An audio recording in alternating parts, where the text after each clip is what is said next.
Okay, when do we want to do it at 10? I'd actually open it. Okay, we'll do it at 20. Okay. It was already cached from the last time I've been here, so you can't trick me with your spelling. What are we doing at 20? 20, yeah. Okay, I already forgot. We're really good at this. We're super good. Okay. Yes! That was the best one. It only took us 4 times to get it right, guys. We're amazing. It's actually really funny because listening to it back, like, we actually got better at it the drunker we got. We just let go of our inhibitions and clapped willy-nilly. Yeah.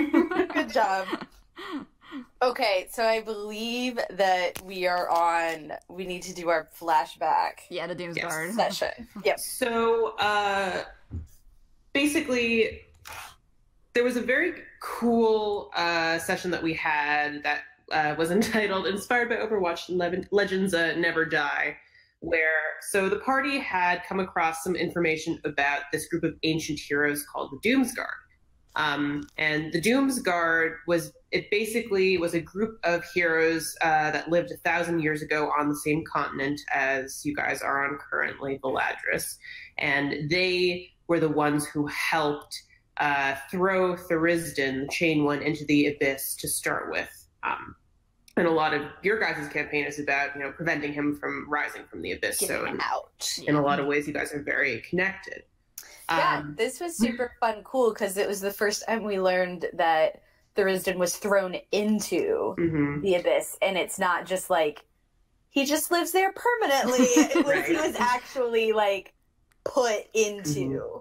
So there was at the end of the session where the group found Infernion, Rowan died and was put into her coma. And you all retreated to Alinar. Julian attempted to attune to the vestige Infernion, and Infernion was like, before you go any further, let me show you what happens to heroes in the aftermath of winning. So Infernion basically put the minds of our current PCs back 1,000 years into these ancient heroes of legend. And Infernion inserted you into the story after the group had defeated Thurisden, but was still dealing with the after effects of what it means to win the war. So the ancient heroes are Vallana, the god-touched. Serial's mind was transported into Vallana, and she is a high elf. Half elf. Slightly smaller ears.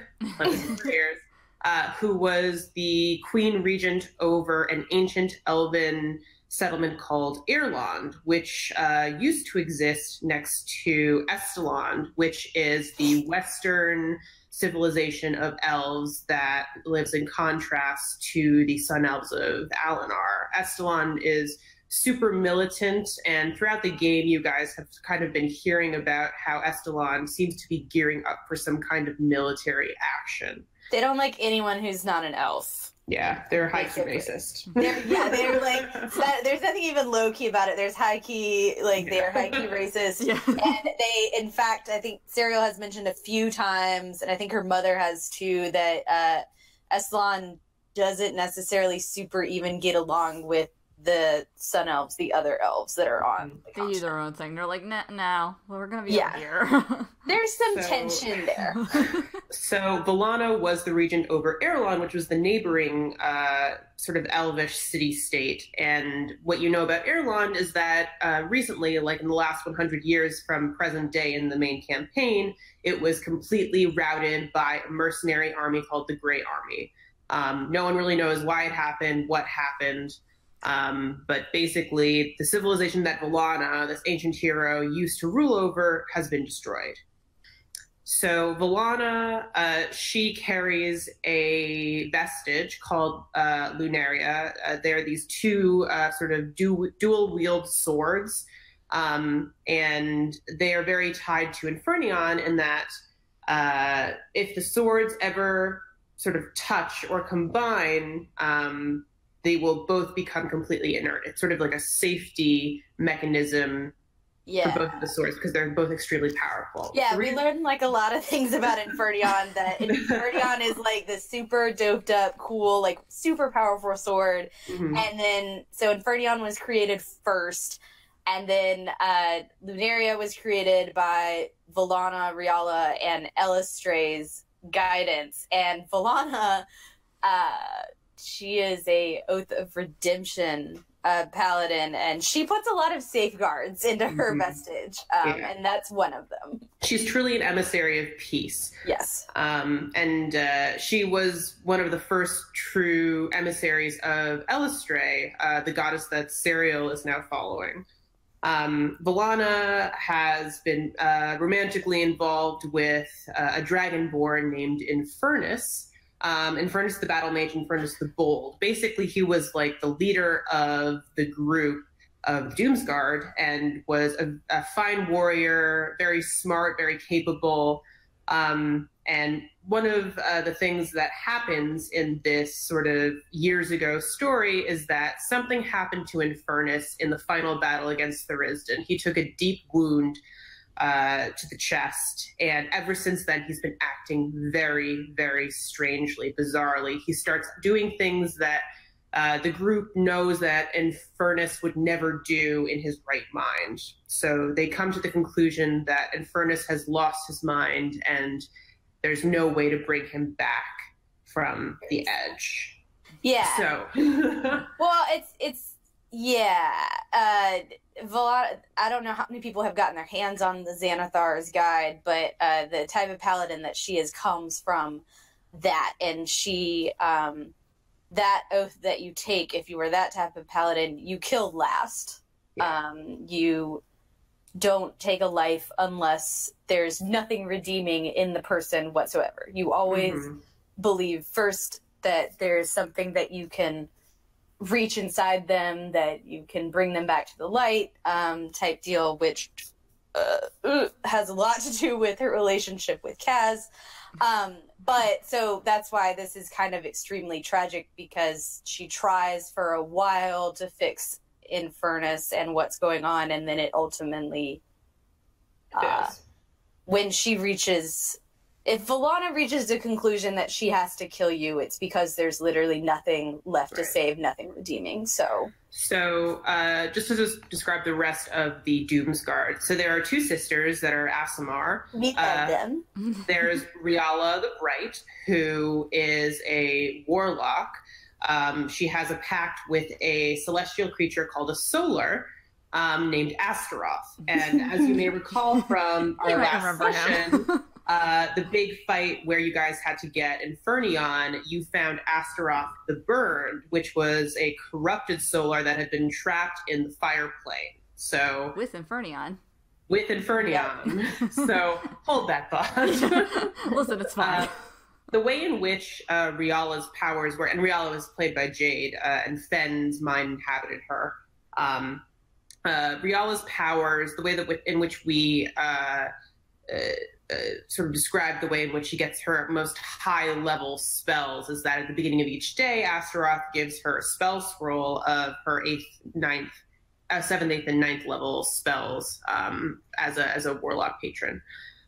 So regardless of what happened to her connection with the Solar, she still had these 3 spell scrolls in her possession, one of which was Force Cage, I believe. Or was Imprisonment. Imprisonment, Plane Shift, and then a third one that I'm forgetting. It was less important. Yeah. Oh, yeah, that's right, because you had a plan for it. So there were two. She was gonna feeble mind Kaz. It's fine. Yeah. So there were two important spells there that she has: is Plane Shift and Imprisonment. So to backtrack slightly, the way in which I presented this session to the players was basically everyone got a completely new character sheet of one of the legendary heroes of old, level 20, badass, maxed out as much as possible, and everyone had a secret mission on their character sheet that they had to complete by the end of the session in order to be true to the history. Exactly. And none of us as players could see the others' character sheets until we were over. before. So we went in completely blind, which was it was so much fun, but we all went in completely blind as to like the secret missions, ambitions of any of our other fellow Doomsguard people. Right, exactly. Yeah. For Riala, and ultimately from a present day perspective, we know what happened to Riala's patron, Astaroth. He was trapped in the fire plane. Part of her mission was to, as part of the Xanathar's Guide Celestial Pact, warlocks who have pacts to this sort of otherworldly beautiful creatures, they're like, holy shit, I have to get my ass to Celestia. I cannot stay on this plane anymore. It's just too ugly and terrible for me. I need to move on. I need to get out of here. So Riala was determined, this was her secret for the session, that she had to plane shift to Celestia no matter the cost. So hold that thought. So the other Aasimar sister was Ardenelle the Songweaver. She was our bard of the group. Ardenelle is wonderful and played by Rogue, aka Rowan. And she basically, her mission was to, as you guys read about the Doomsguard in present day, her mission was to catalog the histories of what the Doomsguard did. And ultimately, it was up to Ardenelle as to which legacies were perpetuated and which were eradicated. So as you guys read about these heroes in present day, there's a lot of stuff that Ardenelle left out, like the fact that Infernus went mad ultimately. She also completely redacted Drassic Reven's name from the histories entirely. So part of this session was figuring out how do you get to that place as Ardenelle and deciding to basically erase or perpetuate a better image of someone in sort of the annals of history. So then there's Drassic. Drassic is one of I think the only figure in the Doomsguard that's actually based on a real D&D person. He's obviously adapted to our purposes, but he is a one-eyed assassin shadow weaver, which actually will become important in the future for Nemo's story. Recording. So basically, his mission was Drassic has a patron or a god that he feels not emboldened to. He worships. He follows. So basically, the god is called Mask, and Mask is like Drassic.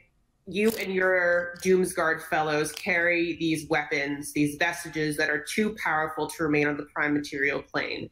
At the end of your battle with Infernus, you have to take as many as possible with you to the Shadowfell so that we can hide them. So that's Drassic's deal, basically. And it's like by whatever means necessary, so it's no joke. It went great. As you'll find out like 20 minutes from now.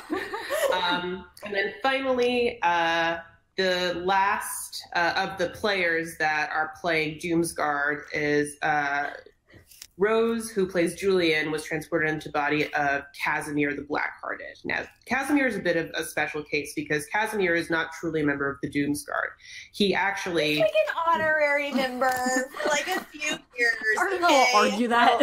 Like, say that from levels 1 to 15 in the Doomsguard campaign that exists. He's very much an antagonist. He kills Drassic at one point. He almost kills Ardenelle, or no, Riala. So very much bad news. He's a warlord. He follows Bane. Yeah, he follows Bane, and his class is that of a fighter. So basically, when the Doomsguard decides they need to band together and fight against Thurisden, they make a decision that they need to reach out to Casimir, because despite the fact that they're enemies, it is a they, ultimately. Despite like kind of supported it. She's like, I understand. I'll help. It's fine. Despite the fact that they're enemies, they know that Casimir is one of the most proficient fighters on the continent. And the only way that they're going to beat the Risen is if they have every tool in their arsenal ready and willing to beat back the guy, or the god. So throughout all of their interactions, Kaz and B'Elanna have had a very interesting dynamic where Kaz really doesn't hurt B'Elanna. It's also part of her mechanic a little bit. As she gets more powerful, she has this emissary ability where if she doesn't hurt you, you can't hurt her. It's part of her oath. She basically stands, it's really fun. I encourage anyone to look up this type of paladin if you want to try something different and something that would lend more towards an RP style where you're going to butt heads with the rest of your party probably a lot. But one of the things that she can do is and she did it probably in the Thuristan final fight, is she can stand in front of an enemy and basically soak up a ton of damage so long as she stands there and does not take a swing at, whoever and hurt. So, yeah. There's supposed to be enemies. They're not. So there's supposed to be enemies, but Casimir has real feelings for B'Elanna, and B'Elanna is obviously involved with Infernus. So Casimir approaches her one night before the session ever happens, and they do have a moment of they kiss. B'Elanna ultimately is like, I can't do this. I'm, with Infernus, blah, blah. But there are clearly mixed feelings there. So at the end of the war against the Risden, when Infernus has been driven mad, B'Elanna reaches out to Casimir and is like, I need you to help me take Infernus down. And so Casimir agrees. And so I told Rose, who plays Kaz in this, I was like, this is the one thing that has to happen for Kaz. Ultimately, I'll read you the little bit that I put on the character sheet. The war with the Chained One is over, but there is still work to be done. Infernus has been driven mad, and B'Elanna needs you. But this push and pull between the two of you, nothing can ever come of it. You kissed her once. She said that you were a terrible man, and she is right. So you'll help her destroy Infernus, but at the end of all things, you must leave. So ultimately, his big secret mission was, at the end of it, he had to leave. He had to get out of there. It had to be over, basically. Do you want to tell them, I feel like we're leaving out the vestige thing between the two of them. Oh my god. Oh. Okay, so basically the way in which... this is how, I just feel like guys are so everyone's extra. gotta know just how... Because I tried to play it from a perspective of she did love Infernus. This was probably her friend for a very long time, and then it was easy between the two of them, but she fell in love with someone else who obviously was evil, and so it was like, all of my friends hate you, and I, can't... She was bound to her oath to be I can't, but she never, for all that he is an evil person, she never kills him, and she never thinks that he's not redeemable. She goes so far even as to have Elistre bless a sword and give it to Kaz. And then she goes so far as to put twin enchantments on her vestige and Kaz's vestige, which we pick up in hell at some point. But basically, the way it works is if they're within eyesight of one another, or anyone, it works for anyone else too, but essentially they burn one another with marks. So, and where are the marks located, Emily? Right above their heart. They're so extra. So Infernus goes crazy. I think we ended up deciding that the ultimate act, what he does is he murders children in front of her, with her trying to stop it. So then it becomes a whole thing guys, our friend went crazy and we have to kill him. But she does go to Kaz and is like, I need your help. Also, so I remember Tuck was like, I'm going to try talking to Infernus. Tuck disappears. Yeah, he disappears for 2 days. There are two other members of the Doomsguard that are not played by PCs in this. There's Tuck Deepstrider, who is a cleric of Bahamut, and he has a shield vestige that you guys actually discovered on the island, Mount Mercy at the Silent Isle, So you managed to discover where they buried Tuck. That you discovered his shield. And there's also Typhane. And this is the first time that you realize, or one of the first times that you realize that Typhane was a member of the Doomsguard. And this is not something that you knew when you knew her before she had passed away. Nope. She doesn't have a huge role in this particular adventure because by the time Infernus goes mad, Typhane has retreated to Alinar and she won't answer. She won't answer. She's out. Ardenel reaches out to her, and Typhane completely. Alinar had been in the Feywild, and so Typhane, after Thurisdan's thrown into the pit and locked down, she goes to bring Alinar out of the Feywild, but she also closes herself off and does not respond to the rest of the Doomsguard and Ardenel asking for help to deal with this. And so Typhane makes a decision of isolation that she cannot watch her friends die. She cannot live longer than them. She doesn't want to do that. So Typhane is out of the picture on purpose. Yeah. And so the beginning of the session actually began where Ardenel is looking for Tuck, who is her best friend, because he's been missing for 2 days. And something that Drassic knows is that Tuck went to Drassic and was like, I'm going to try to convince Infernus to try to see that he has lost his mind. And try to convince him that there's something wrong and that he needs our help, because Tuck is like, I don't want to kill one of my closest friends. And he believes that he can still sway Infernus. 2 days later, no one's heard from Tuck. And Vallana and Infernus have a scene where Infernus... It's bad. He is super guilty. There's something that went terribly wrong, and Vallana's like, what's going on? Yeah, she basically... By this point, she has, in regards to her oath and what Elistray, tells her and how she feels, she's 100% made up her mind that I can't forgive you. You can't be forgiven. And in a moment, probably in a last moment of sanity, Infernus is trying to be like, I'm sorry, there's something wrong with me and I can't. And Vallana's not a good liar. She's a really shit liar. And she tries to, I think, be like, yeah, cool, I'll help you, we'll help you, it'll be fine.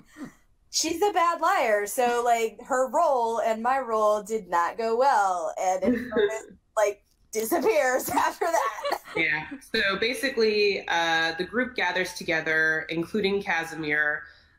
She sneaks them on. And they discover that Tuck has been killed, disintegrated, and they only find the shield left, and they go into the heart of Mount Mercy, the volcano, and they find Infernus there, and there is a knockdown, drag-out brawl between Infernus and the rest of the group. And Infernus is super powerful at this point. Not only does he have Infernion, the vestige, but he also casts a red dragon simulacrum, where basically you guys fought a level 20 battle mage with a vestige and a red dragon at the same time. It was tough. It was fun. If you ever get the chance in your D&D party or anything to do a one-shot where you just play level 20 characters, it is balls to the wall, so much fun, because it's absurd. We've done it twice now. And it's very fun. It is incredibly fun. Just...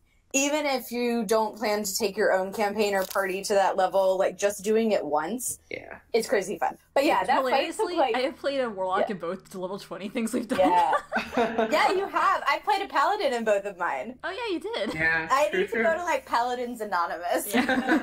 I've played 3 by now, but all 3 are completely different oaths and very different. That's one of the joys about the different subclasses of these things. You can play a lot of the same class, but it can feel very different. Yeah. Okay, so at the end of the fight, you guys... Some people almost get disintegrated in this fight. Oh my god. And extremely, touching... Well, not for some people. Infernus didn't enjoy it. But his vestige, Infernion, is... And we just found this out recently because, spoiler alert, Well, I will tell you, we just found out this recently, but Infernion is capable of storing spells inside of it. And so Infernus tries to disintegrate Kaz in front of Valana, who's standing right there. She counterspells it. And then Infernus is like, oh, really? Like, that's what he kind of realizes then that, oh shit, there's something going on here. Well, before he tells, like, Infernus has a really good, like, line of being like, I'll just get you out of her life entirely, and tries to disintegrate Kaz.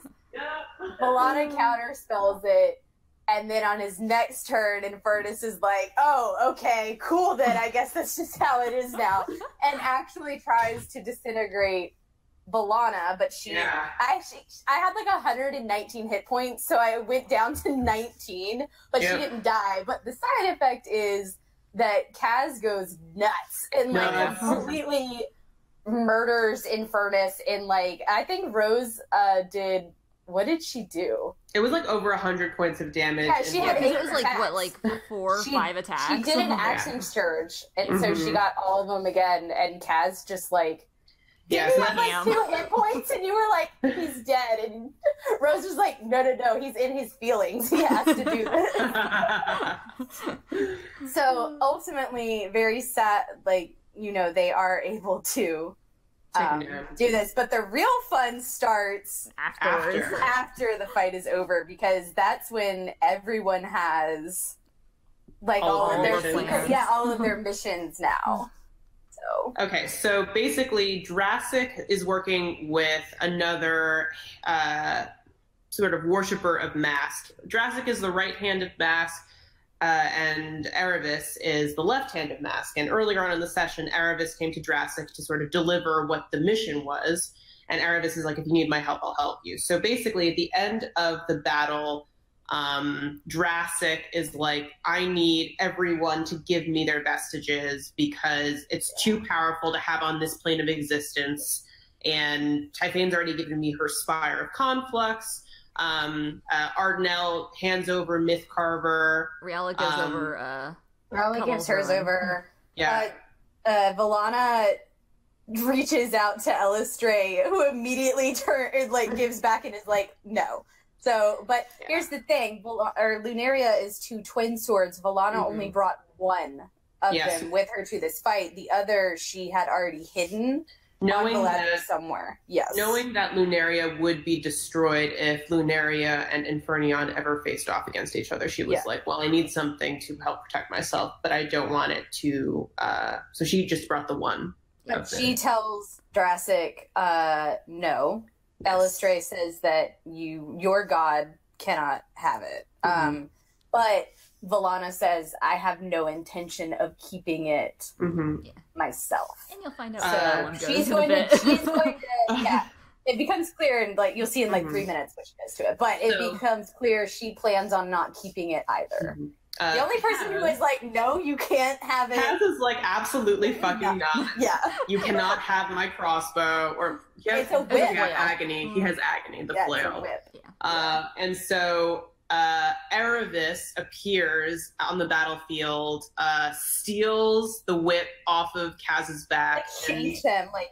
Shanks him. And then both Erebus and Drassic plane shift to the Shadowfell. Kaz is enraged and furious at being, because earlier on in this session, he said the only reason he was here is because Valana asked, and that if anyone, he is here to kill Infernus, and if anyone interferes with that or makes a move against him, he'll kill them. So he is now enraged, and Ardenelle, in a moment of genius, casts Modify Memory and is successful on an incredibly awesome roll to make Kaz's memory becomes that he lost agony in the fight with Infernus. Yeah, because spoiler alert, well, not spoiler, Ardenelle and Drassic were a thing, but they weren't telling anyone they were a thing. And I think nobody really knew that. Like, she was pregnant by the, or like... No, I don't think she's pregnant for this. No, the kid was already... No, that would have really hacked up. But no, no, the kid was born by this point, or... No, not yet. Okay, not until later. Okay. Yeah.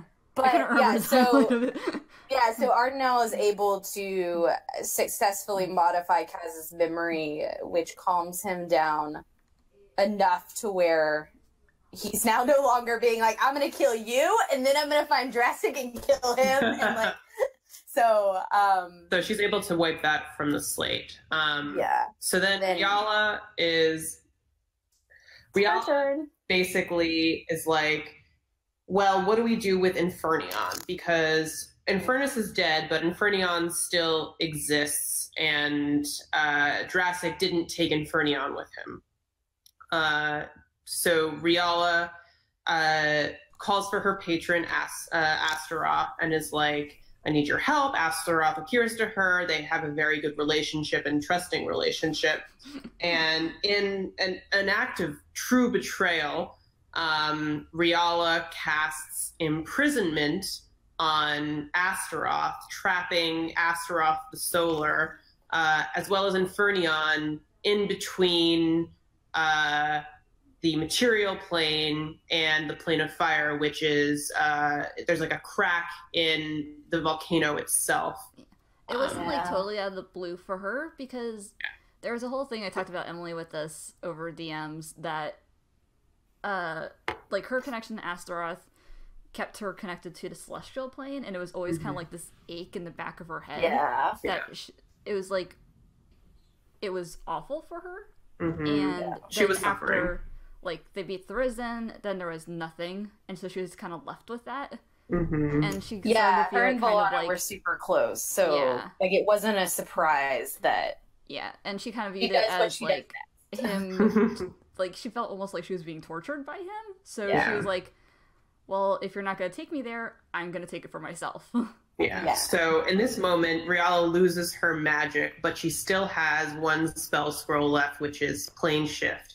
So Volana turns to her, gives her one half of the Lunaria. And Volana gives her holy symbol to Elistray. So Volana gives up her magic, as does Riala. And Riala plane shifts with the holy symbol and one half of the Lunaria to Celestia, never to be seen again.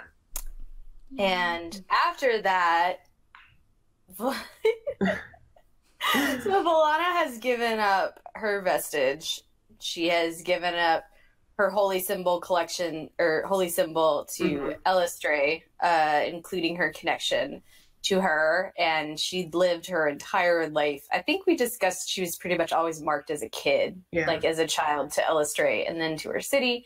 So, and she is tired and done. And before Riala leaves, Riala actually tells her to do something for herself and to be happy no matter what the choice is, pointedly looking over at... Because Riala knew everything. Riala knows everything. Riala is probably... I think Jade and I discussed Riala is like the one person that probably went with Volana when she convinced Kaz the first time to fight with them against Tharizdun, at least as insofar as like escorting her to the like where Kaz was. So in a surprise, unexpected, perfect alignment of things, Kaz and Volana disappear together. And they leave. This was something that Rose and Jordan both separately kind of talked to me about, because I had put hints on both of their character sheets that they had this like romance. Their treasured memory on both sheets, guys, is that stolen kiss. Like, we saw the character sheet afterwards and we're like, oh my god. So basically, I knew what I wanted to happen, but ultimately it was an interesting handing over of the reins to my players, in that whatever they decided in this session would be the history of the continent. It wasn't like I could go back and be like, but actually this happened. So it was very interesting sort of handing over the power of what happened. And Rose was like, well, the only way I can see this ending happily is if, Volana would have to ask to leave with him. Otherwise, she does. And she does. She asked him to take her away. She said it's a really like good, like touching moment of him being like, I'm done. And her being like, I'm done as well. And I've given both of them, they have no more vestiges. She gives up being regent and queen, and he obviously leaves his warlord, all that stuff behind because he has all of that in a time, and they literally just disappear together. And it's not written in the history books. No. It was not in the book that we found in the library. It's not in a book on Volana that we find later. So they just disappear. Yeah. Together. And then the only person left is Artnell. It's really sad. Yeah. Because her thing with Drassic goes south after that, because he gets further and further into his relationship with Mask and all of that. And it goes bad. It's a very like bittersweet lesson of what happens to heroes, but it was super fun to do. Yeah. It was super fun. And I love how Ardenel's ultimately like the Eliza Hamilton of the group. She is the person who perpetuates the legacy of what happened and keeps the story of the heroism that you all had alive while kind of quieting the less appetizing parts of the story. Yeah, she doesn't say that Infernus went insane. She doesn't write how Drassic became further and further indebted to, Mask and all of that. And she lets Kaz and Volana disappear to the point where no one will ever find them again, which is ultimately the best happy ending for the two of them. Actually, pretty much only Elistray knows where they ended up.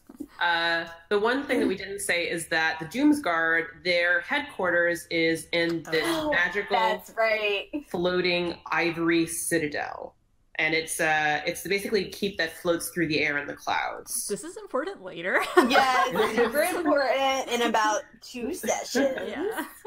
But yeah, so basically at the end of this Legends Never Die session, in the astral plane, the souls of our regular PCs cross once more, and the party has a chance to say goodbye to Rowan. Yeah. Not forever, but just for a time, because she's still in her coma, and it's like one of the last ways that they can contact her before moving back into their bodies. So they have a very sweet moment of reunion and apology, promising that they'd come back for her. Yeah, and her and Nemo have a really good, cry fest, because I know we mentioned it last time, but we didn't get super into it, but Nemo was the one party member who did try to resurrect her, and it was extremely emotional for Nemo, because Nemo didn't take part in the resurrection ritual with Fen, even though he was sitting right there, and Nemo's been a bit more reserved in his attachment feelings to other party members to various degrees. But it was like a very... Yeah. And he was the only one she heard. Yeah, he was the only... Amanda's role was the only successful one. Yeah, her parents tried. Yeah. Yeah. Yeah, they did. Yeah, they certainly did. Great.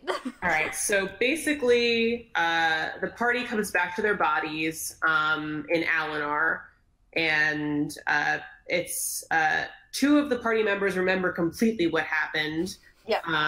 And 2 do not, and basically, Serial and Fen have to remind the boys what happened. But we rolled some really good saves and through some charades and some sketching out and some note-taking. We were able to jog the memories of the other 2. And they remembered. And they remembered Kaz. Yeah, so it's fun because every now and then get to, I don't know how anyone else plays it, but every now and then get to have like the lingering echo of Volana in the head. Right. And it was definitely very purposeful who I chose to play what Doomsguard person, for sure. I'm still really like chin hands over like Riel and Fen. Like, Well, it's fun because we do the next 2 sessions are like a month and so of downtime, and we all do various things. But that night, Elistray visits Serial again in a dream and basically tells her, Volana was my champion 1,000 years ago. I think she gave her a partial image of where... she gave her an image of where Lunaria was... Other half. Yeah, it was embedded in a stone, kind of like Sword in the Stone, in a wooded glade. I think we talked about this. Doesn't Fen also technically know where Lunaria is, or at least because she has Volana would have told Riala where it is. So she visits, or Elistre visits her in the night and shows her this image of where it is, and then she says, "This is my greatest weapon that I've ever made. Find it, it's yours, and become my champion again," basically. So that happens. Because up to this point, Serial's been walking along fine with Elistre, but she hasn't made an oath yet or anything like that. One key thing to note about Lunaria is that it has a curse upon it, where if you pick up the sword and you're picking it up to become more powerful, you'll disintegrate on the spot, basically. You'll die. It's useless to you. Yeah. Evil people can't touch it either. Yeah. So Elistre, a little later on, comes to Serial once more during a vision or a dream, and despite the fact that Elistre really wants Serial to have this sword, she is concerned that due to Serial's fury, she might not be able to touch the sword without perishing. So basically, Elistre tells Serial, the sword is for you, but you got to deal with some shit before you pick it up. Get your shit together. Well, as we all know, the Fury enjoys being the best. And so to them, this would be a delightful item to have in their repertoire of skill sets for being the best. So yeah, she does have another dream later on where Elistre is like, "What's good, my girl? I really love you as you are, and I chose you for a reason, but maybe..." Well, I think it was a great callback to also Fen being like, you should work more with, the entity, this magical being that's inside of you. Like, you need to be, y'all can't see my hands, but like, you need to be one together instead of two separate things. So. All right, so yeah, there's a month of downtime that happens now. So much delightful stuff happens. Oh yeah. Fen and Serial made Earrings of Whisper, so now the party can talk to each other. We did. We spent a couple hours every day for a long time enchanting these earrings, and so they basically work like the message spell, but continuously. We forgot to mention, so after we came out of the Doomsguard thing and we spent a little bit of time in Eleanor, we went back to Soraya, and we found out the Ostex party was not coming actually for a month because this is how we get our month of downtime. Yes. So so the party kind of bounces back and forth between Soraya, Belmar, and Eleanor. Various different. Are delayed, and there's a huge storm in the Slavian Waste that has prevented them from moving on. Because the wastes are fucked. So, some things that happen in Eleanor during this downtime. Practice with Infernion with Julian. Serial does some paladin-type lessons for purposes of multi-classing RP, whatever. Ninaleth finds out a lot of information on the rune that is carved on Julian's chest. We learned that it's a binding rune, which we had kind of already guessed at. We know that it's difficult. Well, Ninaleth tells us that it is difficult to erase. You cannot burn it away. You cannot, just let me put a magic marker and erase it. But she does inform us that it can be changed. And that if you have somebody who knows what they're doing, the only other similarly related rune to this one would be a rune of healing. So that in time, should Julian choose or want to. And Nineveh still has no idea that it is attached to Julian's body. This is all still in the abstract. Mainly, Serial keeps doing this because it's not her secret to tell, but also because in a way it protects Nineveh, so that Nineveh, if she doesn't know who it is, it keeps both her and Julian safe from anyone in Alinar or elsewhere who might want to use this information. So we find that out. Fen goes back to the Witchcomb tree with packing Speak with Plants. It was a tree this time. It was a regular tree. Yeah. It is not Thuristan inside of it. But she found out she had to talk with the tree since it was an actual tree this time, and she had questions actually about the Witchcomb. And it told her that the reason the Witchcomb is the way it is because there is something that comes and goes from the Witchcomb, and it has been for the past 100 years. And that's what made the forest the way it is. We were all big eyes emojis over that. Yeah. Also, Fen scries. Oh yeah, take it away. So she wanted to try scrying on Salme. Also, she kind of admitted that the siren that killed her. Yeah. This was the best conversation. So one morning in the keep, and it's because Fen has agreed to, or feels is like, if I'm going to scry on someone dangerous, then I'm going to tell, the other, party members about it. And she's trying to be smart for once. Yeah, she's like, I'm going to tell my pseudo mom and dad what my idea is.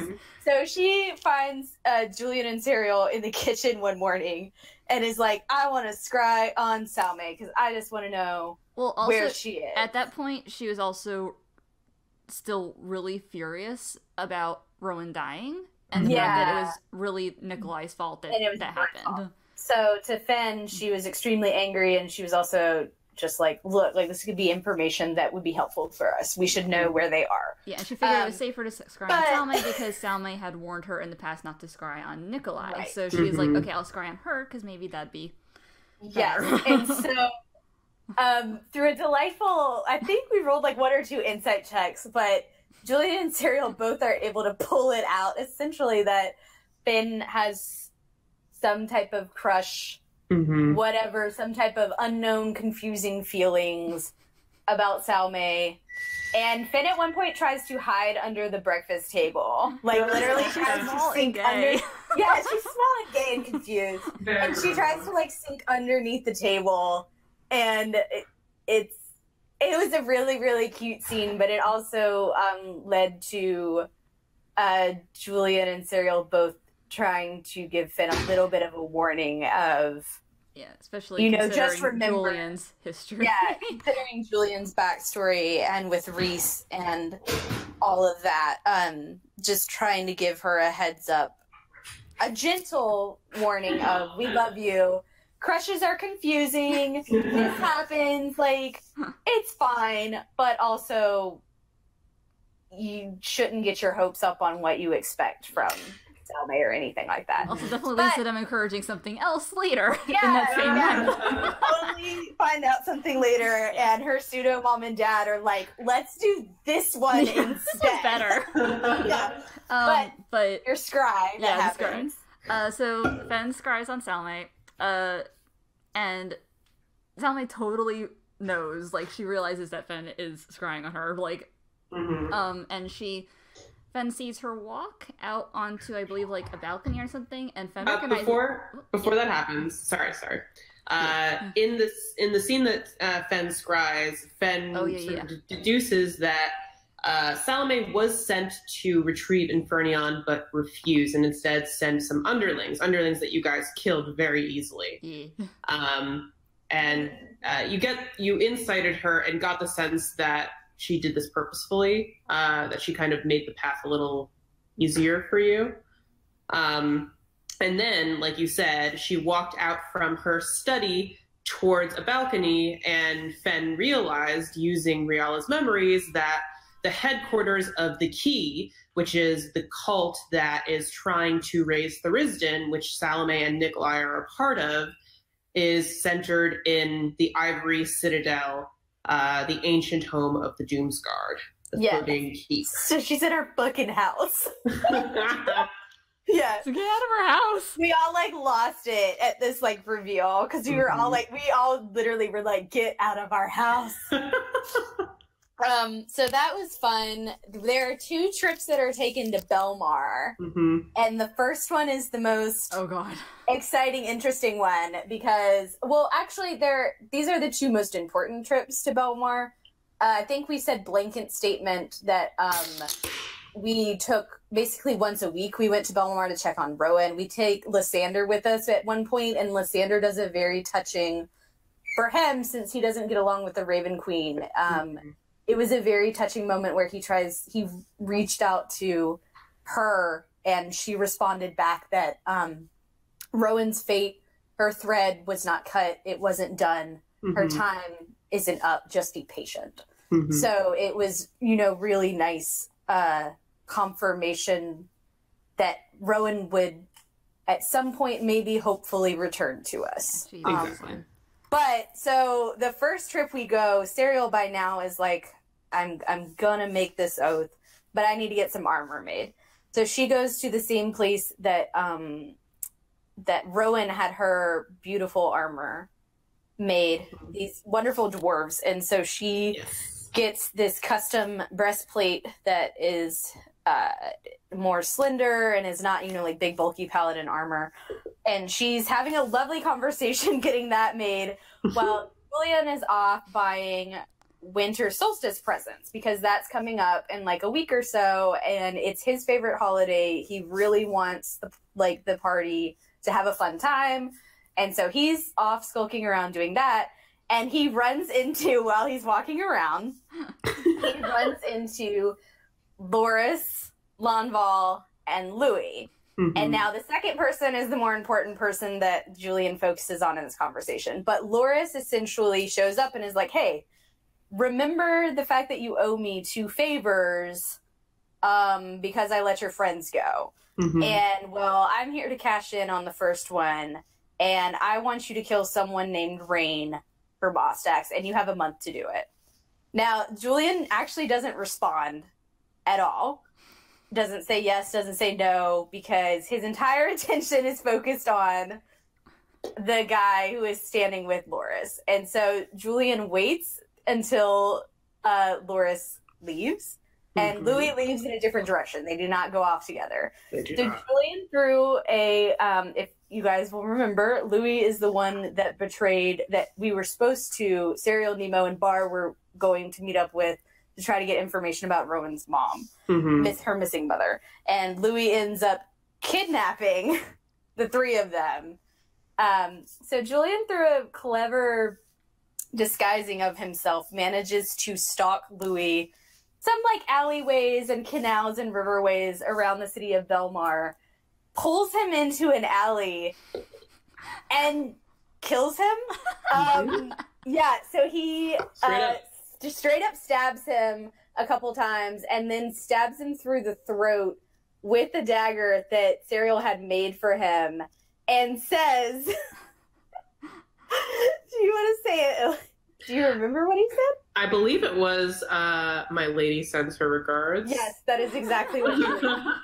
So, Julian kills Louis in a fit of extreme anger and revenge and shows back up. So the whole covered in blood. Yeah, he's got blood all over him. It's not really his. He got like stabbed like once or twice in this fight, but it was nowhere near the damage that he was doing to Louis. Yeah, that's sneak attack, man. Dap man. There goes my man. Look at him go. So the plan originally on this trip was that we were going to do this, and then we were going to spend time with his friends, Aaliyah and stuff like that. Like, it was supposed to be a fun outing. It just got sidetracked. Like, no, let's go. We gotta go. But there's no judgment from my end, because Serial would have killed Louis on the spot anyway, too. So, like, she definitely was gunning to have that dude murdered as revenge for kidnapping her and beating her up. Like, she would have killed him, too. But, so Julian shows back up, like, in the tea shop, like, with blood.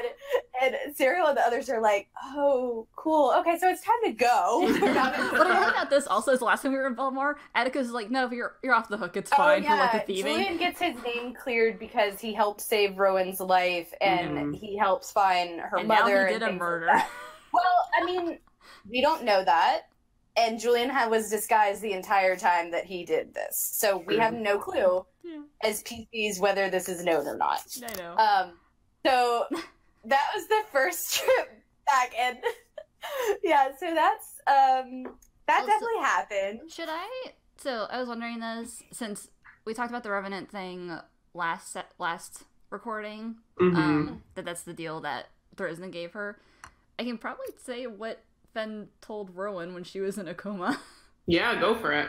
Oh wow, am I gonna learn this for the first time? Yeah, it's not really a big secret, but it actually ties into stuff that she finds out in the witch comb, which is kind of creepy.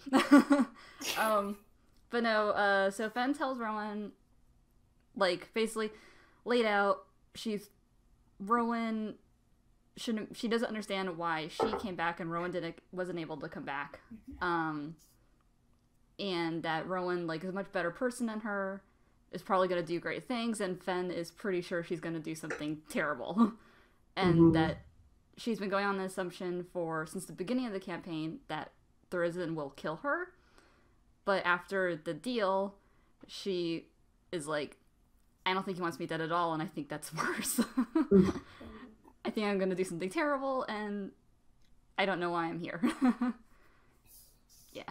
So that was it.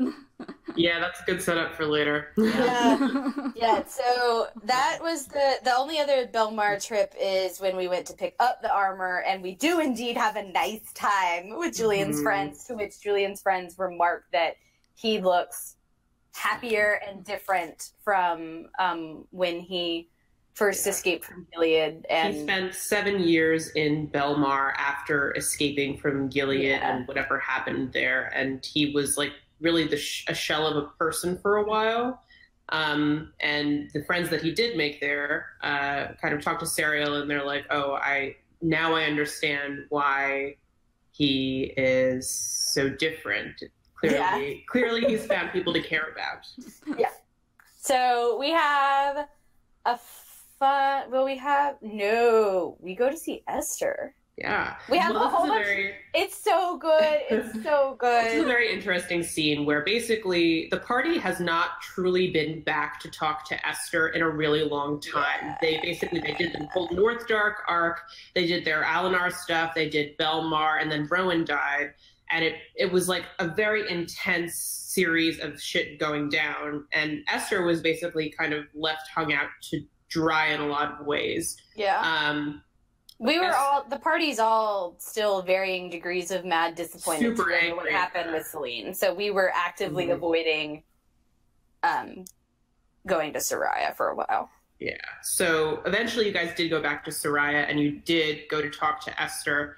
And basically Esther talked about how guilty and terrible she felt for what she did in killing Selene and executing her. But she also, I think we talked about this a little bit before, but she has never been trained to be royal. She's not been trained to lead a group of people, despite the fact that she was kept as a ward of the court to make sure that her identity was kept safe. She was never treated any differently from sort of a lower class nobility. So she basically is like, I'm not ready to do this. I take most of the things that Saskia tells me as like true, and I don't have the discerning ability to make my own decisions in this moment. And so the group, for the first time, really good, realizes that Esther's really a child. She's just about to turn 17, and she's never been trained for this. And just because you have the blood of someone in your veins doesn't necessarily make you ready for that. So, it was a really good moment of Esther being both angry and sad. Yeah. Because she was. I mean, I think she was nearly crying in this scene in the Raven Queen's temple. Oh, yeah, because it was very clear that she had spent months, or essentially weeks and weeks, depressed she had isolated herself. We found out from our spy friends that while the council may or may not have been meeting every week or so, that it was Saskia. Esther was not making appearances in it. And so it was a really good, I think the party came in kind of like, okay, we're going to meet with you, but we're also disappointed in you. And it was a moment of Esther being like, I get it. I've punished myself and but I can't do this. And looks at Sirius just like, I don't have any of the training that you have. Like, I don't have any of that. And so Julian is actually the one that steps up in a really great turnabout. He's like, this is my other daughter now. Yeah. He's like, and he steps up in a really great turnabout of him adamantly, 2 months ago being like, I am not stepping foot back in that city and I don't want anything to do with Esther. He steps up and is like, what do you need? Yeah. What can we do to help you? What can we teach you? And so Esther ends up giving us like a list of things that she would like help. Like, she doesn't even know how to formally like write anything. Yeah. Like her script is like chicken scrawl, and so we're like, you know what, we have spies, we can teach you. We're gonna send you our spies and they can be your instructors, because Esther is like, I don't know who to trust in my court. Obviously I can't trust Saskia that much. And we were like, look, they're good guys, they're friends of us, they'll keep your secrets, they're not gonna betray you or anything. Finn's brilliant idea to ask Serial's mother to come to Soraya and spend some time instructing and helping Esther, because we still had other things that we had to do too. So it was like we were going to be in the city in and out, but it was like we weren't going to be there every day. So Finn has the great idea to ask Sanaya to come and help out. And what leads to like some of the cutest stuff is that Esther, because the Ostax contingent is coming and this king is coming and there's going to be a ball, there's going to be a party, Esther's like, I don't know how to dance. So can you teach me how to dance so I don't embarrass myself, I don't make a fool out of myself? And Serial's like, I am excellent. And I've got this. And so we get to do a little scene in which Julian and Serial demonstrate, and then Finn and Esther get to have an extremely cute moment of dancing together, in which now Julian and Serial are like, yes, this is much better. Good. Like, let's do this crush. So they're like kind of then are like encouraging this, but it leads to a really, really cute moment later on where Finn and Esther have like an oblivious date with one another, where Finn changes them to falcons and they go on like a little flying date, like party, fun time that gets Esther, out of the castle and stuff like that. So super cute. It's super cute. And Finn doesn't understand. And Finn doesn't know because she doesn't know. No. So that's like the fun stuff we do with that. And then I think we have the winter solstice where Nemo gives Finn the ultimate awesome gift. So Nemo has been doing a couple things this downtime. He's been looking for more information. He's been out and about using his shadow abilities to like try to listen in on the people of Soraya. And he does manage to overhear that Victor Grime apparently is leaving the city. Yeah, this is after months of Grime appearing in Nemo's dreams for sexy times. But Grime never, at one point Nemo does ask Grime what's up, what's going on, and Victor Grime never brings this up, right? Like he never tells him, I'm gonna leave. But Nemo does pick up whispers. during their dreams that Grime is a archfey warlock. Yeah, so his pact is to somebody in the Feywild, which Nemo, after a little bit, is like, that's not really what I am, I don't think. Which we do later learn on, no. Dantalion is not of the Feywild, so that rings true. But Nemo does also, for Winter Solstice, people like exchange like gifts and stuff like that. The earrings of Whisper are a big gift from Finn to everybody. But Nemo spends 1,000 gold, and in our keep, he casts the Hollow spell, onto the garden, so that Finn will have a safe space in her garden druid area, but also she will have a safe space to which nothing but Fae is what we end up picking, and this will become very instrumental later on. This is for Mesrine's sake, of course. We did, yeah. So, like, when we were running through the options, the spell lets you pick, like, various groups, and you get to pick one that is not prohibited from entering in this space, and the party is like, well, let's pick Fae because Mesrine is a Fae, and then, you know, the familiar can come in and out. And there won't be any consequences for this later. Yeah, and so, unknowingly of anything else, that's what we do, and it's a really, really touching gift from Nemo to Finn. And the group gets to have a fun winter solstice night with the spies. With the also, side note, dear listeners,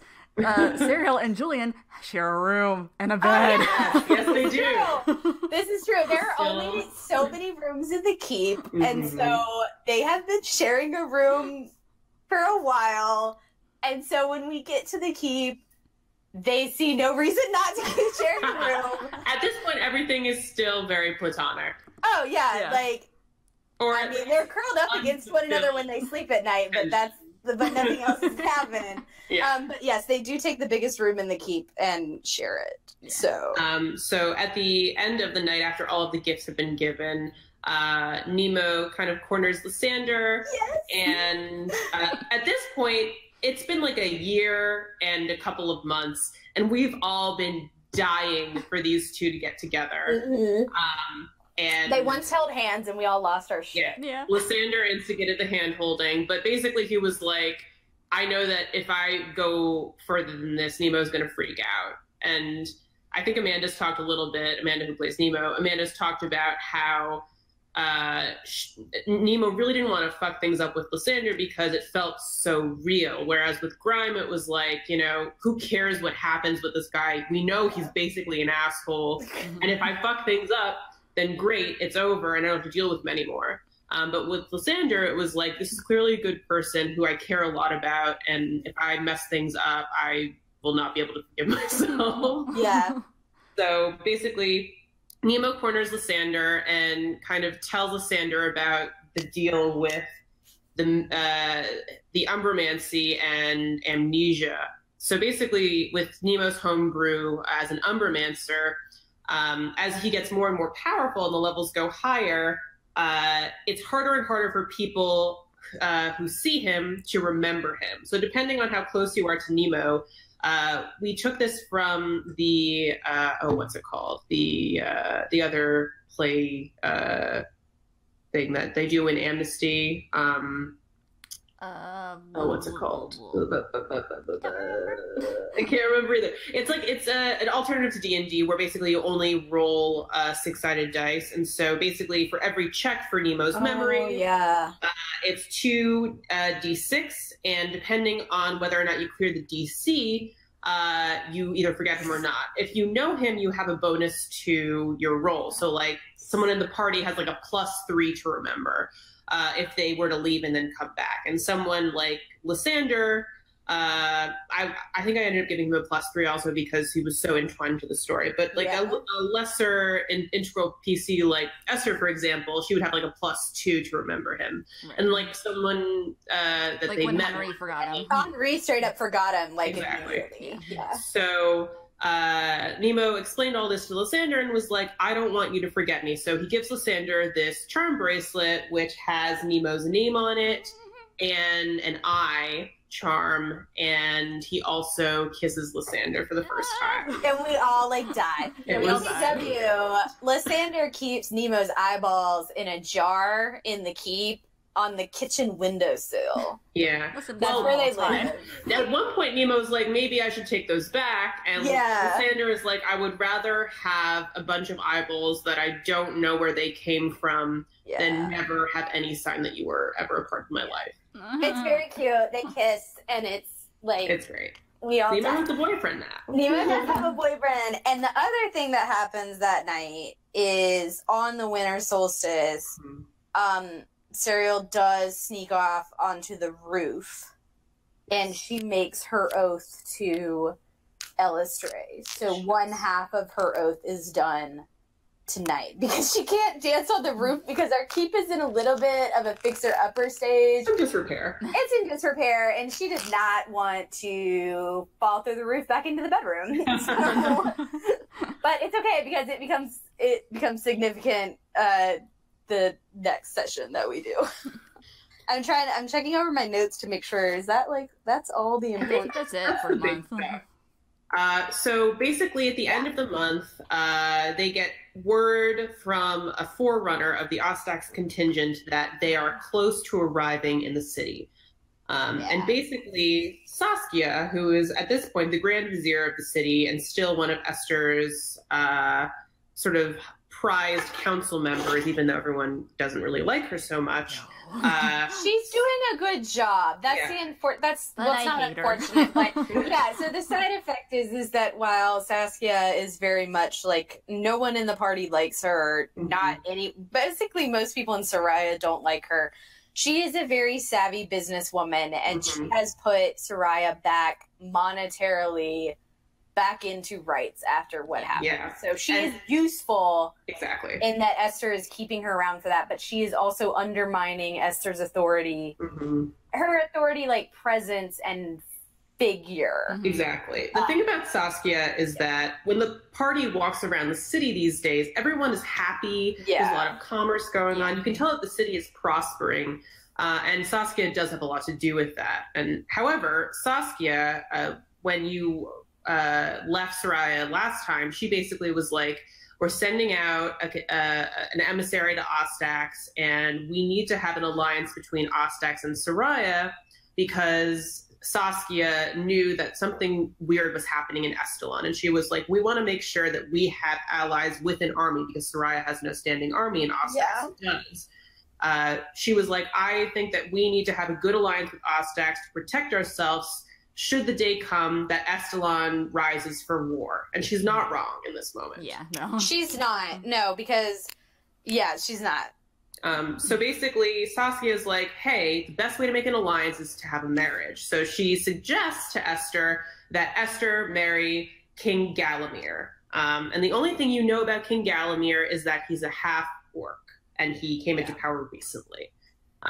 So basically, the party goes into Lower Soraya and tries to kind of scout out what's going on as the Ostax contingent approaches.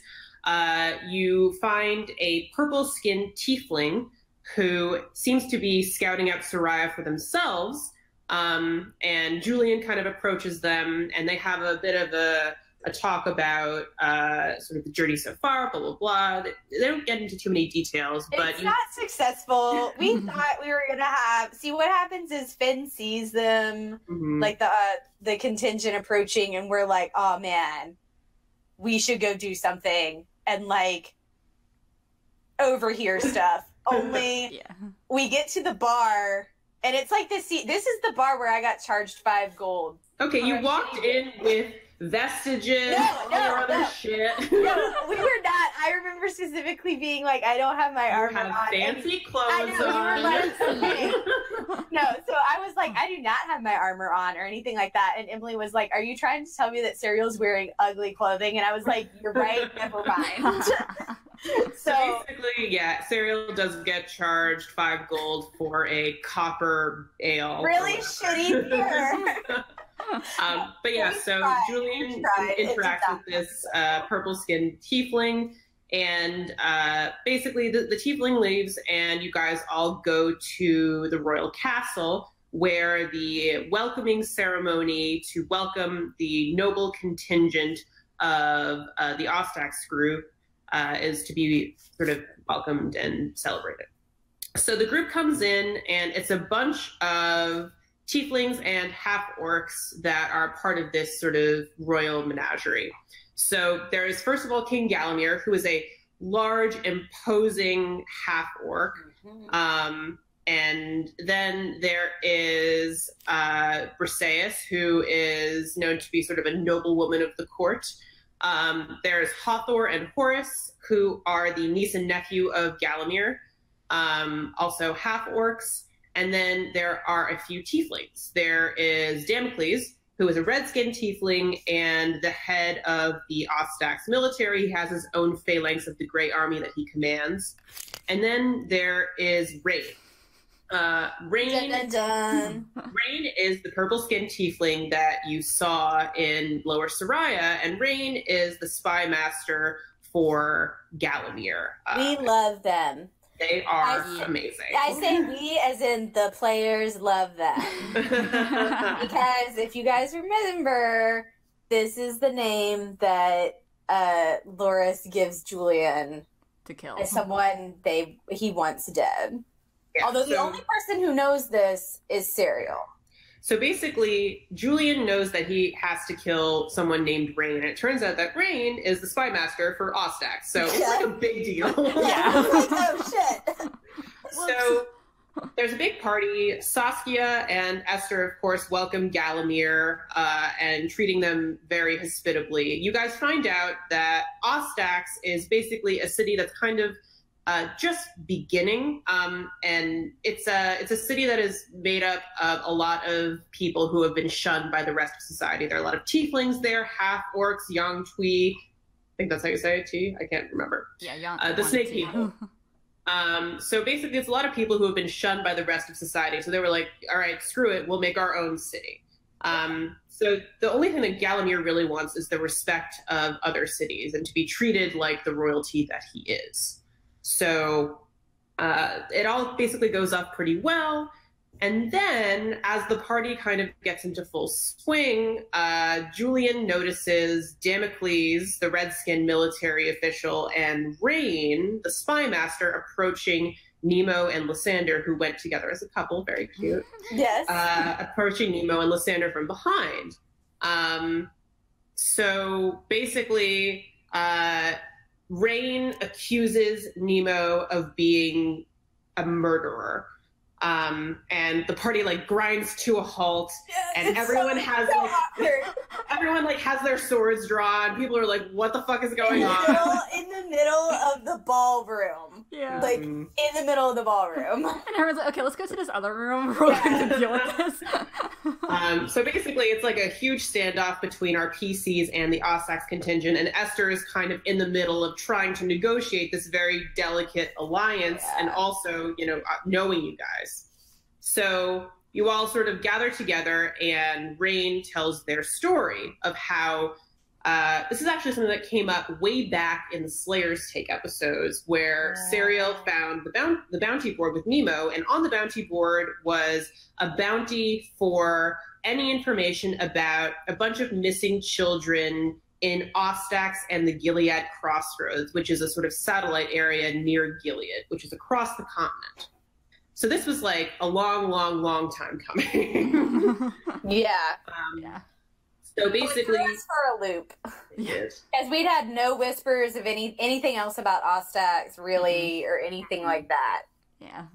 So or that Nemo had done this. Yeah. So basically, Rain is like, about 6 months ago, children started disappearing from my city. I tried to find the culprit, and one night I did come across this strange man who had slaughtered one of the princelings, actually Hathor's son, and Rain had followed this strange murderer, and the murderer had escaped. But Rain had caught eye of the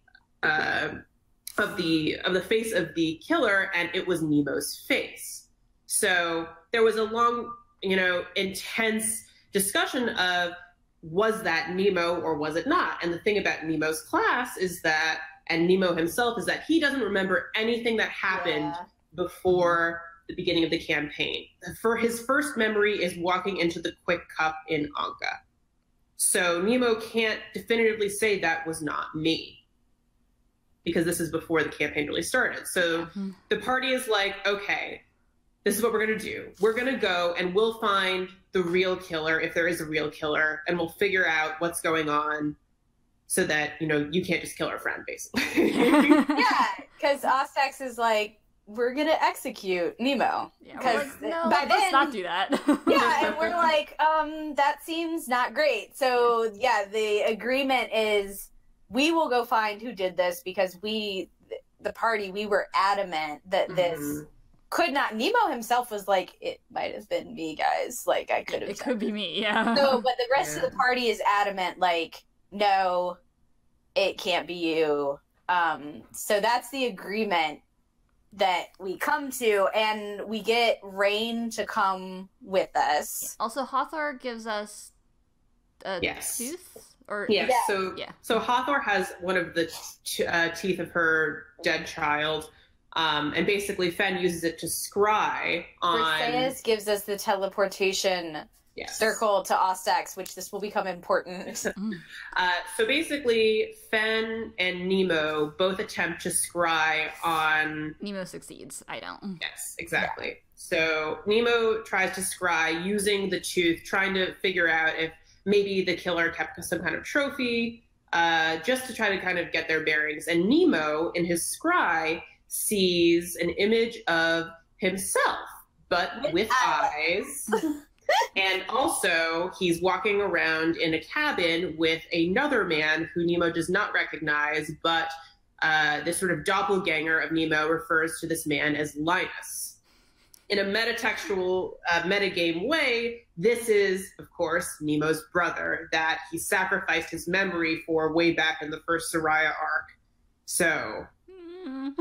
Yeah. It's intense. Also, because Rowan has been in a coma, Rogue rolls a new PC to use for the time being while Rowan is in a coma, and it is a bard named Kit, who is a half-elf from Gilead, and he comes with Vera, who was in our Slayer's Take. That's played by Kate. Yes, played by Kate, and comes to the ball because he's after some things for his own self. But Kit basically ends up inserting himself because he's in the vicinity when all this goes down. He ends up in the room with all of us, and he knows and recognizes, even though it's been 7 years, Julian's face. And so Kit kind of follows... Once we come to this agreement, the party's like, all right, we'll leave tomorrow for Ostax, and we'll go take care of this. But Kit follows us out of the castle, and in a stunning, great... first Kit and Julian have a conversation in which Kit is like, I know you, and Julian's like, I don't know you. Big deal. And Kit really is kind of gunning for being like, look, I need help.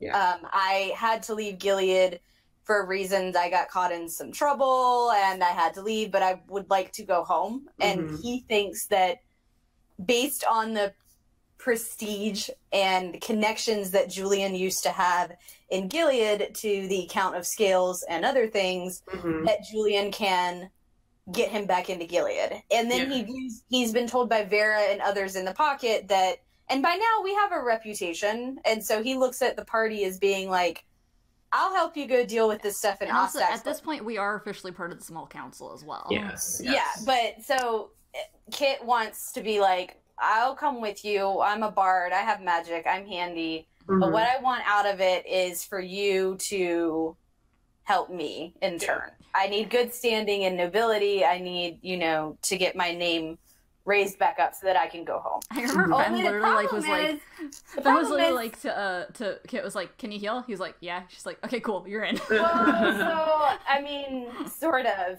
because Kit immediately throws out that he can modify memories, which is abhorrent to a few party members that are like, you're casually throwing around that you don't mind just doing mind magic stuff, which is whoa, buddy. So, yeah, and the other thing that happens, Julian's kind of like, look, dude, I don't know you. I'm not super interested in helping you. I'm not super interested in going near Gilead at the moment. You've really come to the wrong person. Also, like, you need to ask the other party members, like, be honest with them, tell them the truth. Like, they're good people. We'll probably let you come with us. Only Kit doesn't do that. And instead... Kit and Serial get into a huge fight because Kit is a half-elf, and Kit heard while he was in the thieves' pocket, Kit heard that, or heard, whatever, that there is a runesinger child, not the youngest and not Ninilith, who has been found and is in the thieves' pocket. And this is brand new information to Serial, who doesn't know anything about this. And Kit kind of goes about it the wrong way of being like, how could you do such a thing? You know, like, how could your people do such a thing? Blah, blah, blah. Not knowing that Serial wants to put a stop to that, you know, like, doesn't go along with any of that. So it leads to, like, a big, like, blown out, like, miscommunication fight where outside the castle, I'm sure some guards had, like, a lovely time listening to all of us in this. Yeah. And it ended up being like, look, you know what? We'll find you tomorrow morning and we'll decide then whether we're going to take you with us or not. Which, spoiler alert, we always were. But, like, it wasn't the smoothest of, like, introductions between... Yeah. Which, I mean, it was fun, but it was like, you know, we'll find you in the morning because we're not leaving tonight anyway. So that's what happens with that. And the only other thing, we do the scrying that night, and then the other thing that happens is the other half of Serial's oath is completed, in which she dances, but she gets Julian to take part in it with her. So while we hadn't leveled up, she officially does become a paladin to Elistray after this. She does. And champion to the moon. Yeah. And that's why I draw with the moon on her head. Yeah, that's why she's got the little thing now. The moon.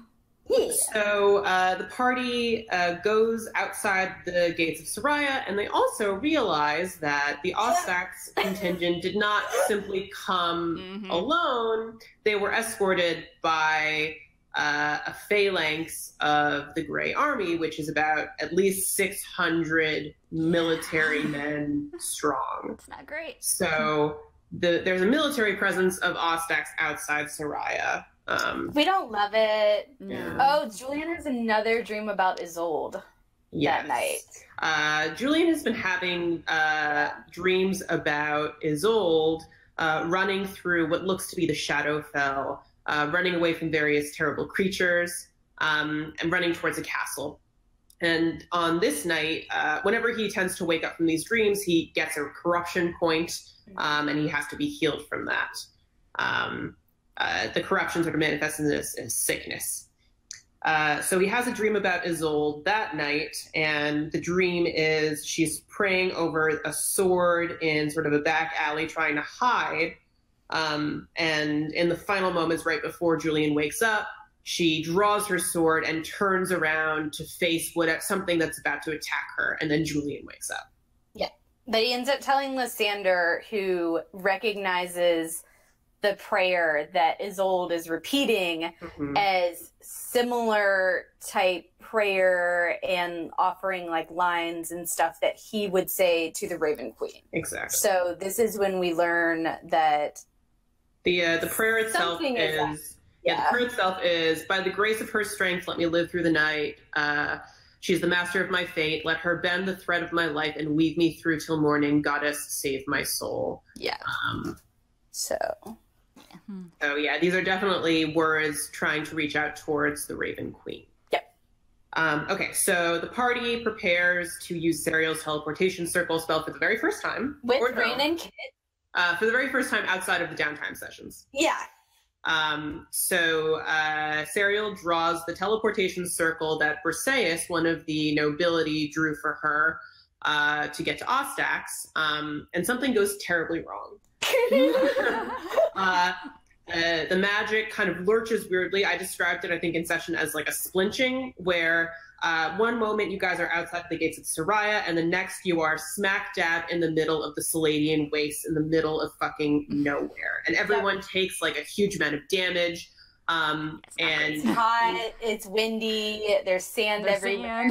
Yeah, you deduce that there's something wrong with the teleportation circle. And at this point, the party consists of the PCs plus Kit and Rain, who has accompanied the party to make sure that he witnesses whatever it is that happens. Like he wants to make sure that, or they want to make sure that you don't just run away with Nemo, which is what Lysander actually told Nemo to do. Yeah. Lysander and Nemo have like a really cute moment of Lysander being like, I love you. If you need to not come back, I would rather you do that than see you hang or die. Exactly. Lysander also makes Julian and Serial promise to bring Nemo back. Alive. Alive. Yeah, like alive. They're like, keep him alive. Duh. Yeah. Well, like, don't bring him back, like, don't bring him back so he will die here. Like, exactly. Yeah. So Rain, they're there to make sure that the party fulfills their bargain. However, it's also a very interesting temptation for Julian because Rain is there on their own, and Rain has been sort of marked by Loris Lanval, the head of the class in Belmar, as one of the people that Julian has to kill as a favor to him. So a lot of this arc some of this arc is about, is Julian going to kill Rain? Yeah. Yeah. Well, they are, won't they, in the worst way possible. So the party is smack dab in the middle of the Sladian Waste, which is like the Sahara Desert. It's vast and sandy, and basically everyone turns to Rain and is like, what the fuck? Like, did your people fuck us over? And Rain's like, I don't know what's going on, but everything was fine when we left, which was over a month ago. So Fen scouts ahead and sees that there is a small village on an oasis that's pretty close by. So the group starts making their way towards the oasis. That you guys fight a bunch of scorpions on the way, and then you see a massive purple worm in the distance, and you book it. You're like, fuck, so you make your way towards this tiny desert town settled on an oasis called Solace. And it's basically an Old West style town in the middle of the Sladian Wastes. You guys take refuge there, and you are told that there is an inventor in the town named Jedediah who has protected the town with these sort of electrical inventions that are embedded deep into the sand that keep the beasties out. They keep the worms away. He runs the bar also. Yes, he runs the bar also. So the party rests there overnight trying to figure out how they're going to get to Ostax from there. It turns out that Solace is on the western side of the waste. So they're pretty close to Ostax at this point. They just have to do a little bit more traveling. So they decide to spend the night there, do some trading. They find sort of a tradesmith there who offers them some items. They do find a belt of silver dragon scales, which is extremely taboo considering that silver dragons are considered to be good aligned. Yeah, they're not like the green scales that Serial has on her feet, or those like teeth and claws. So, and also, you guys know Haroon, who is also a silver dragon. So Julian kind of freaks out a little bit. You guys take the belt and are like, we're not going to say anything, but don't fucking do that anymore. Don't trade in silver dragon scales. Yeah, like essentially the owner of the trade post is like, look, I don't even want it. Like, I know that it's messed up. The person who gave it to me, like, whatever. And Serial is adamant on, you're giving it to me. Like, I'm taking it. So the thing about the waste that's difficult for traveling is that Serial can't draw her teleportation circle in her chalk in the sand. So it makes it a little bit tricky. But well, we do level up overnight, but the party splits off. Yes. You guys, Fen and Kit and Nemo go learn some really fascinating stuff. So basically, the group splits off. The Fen, Nemo, and Kit walk to the oasis, and they find the keeper of the oasis, and the keeper tells them that the oasis is drying up, and it has been for a little while now, and he's not quite sure how he's going to be able to fix things, and if the oasis dries up, then Solace will perish.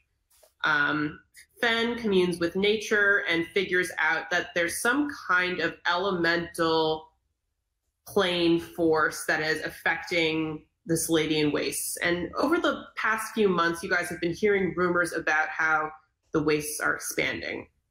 And this seems to go along with those in that line. Global warming comes to the Ladris. Just to find out her dad had been there before he came through the trees. Yeah. Fen talks to the mother of the desert, which likes to be referred to as Mother, which is basically this tree that lives in the center of the oasis in Solace. The tree tells Fen that her mother, or not her mother, her father, Terran, had been to Solace before. So the other half of things, at the beginning of walking into this town, a small boy had come up to Serial and been like, "Oh my god, you look so cool!" Because Serial's decked out in all of her dragon shit. She looks formidable, and basically welcomes her into town by doing that. And when they go inside of the bar, they meet Jedediah, who's the inventor of town. And he's not only the inventor of the electric pylons that protect the town. It's so good. He's also a gunslinger. He's got a gun. And, we, out of character, started freaking out. And then it was just okay. So basically, Rose had been talking to me for a while about wanting to potentially multi-class Julian. For a while, she was thinking about maybe doing a bard of some kind, like a multi-class rogue bard. But then after she played Kaz, she was like, I really want to play a fighter. And I was like, well, of course you can do whatever you want.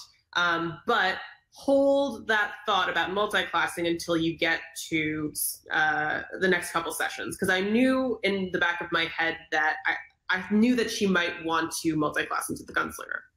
So, of course, we revealed that Jedediah is a gunslinger, and Rose was like, oh my god! Yeah. So we go out back, essentially, or Julian, Serial, and Jedediah and his daughter, Izzy, go out back and are like, show us the gun. Because, I mean, in terms of in-game, we've never seen a gun before. Yeah. Nobody knows what this is. Mm-hmm. And we're just like, what is that? And so Jedediah is like, let me show you. It's easier to show than it is to explain, because we're like, what is it? So Jedediah shows the gun off, and it's essentially like a pistol type deal. It's not it's not a shotgun, or it's a pistol like Percy's The List. It has a barrel that is enchanted. It does cold damage, right? Yes, yeah. So we watched this, and it was great because, Julian gets to try the gun out, and it was a moment of where Serial was sitting there, and Julian is incredibly happy, mm-hmm.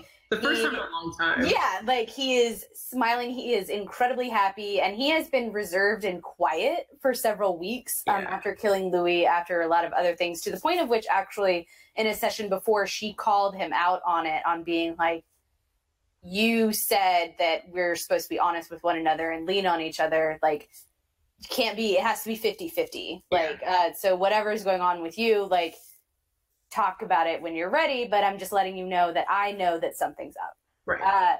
But it was a moment of, he was incredibly happy, and mm-hmm.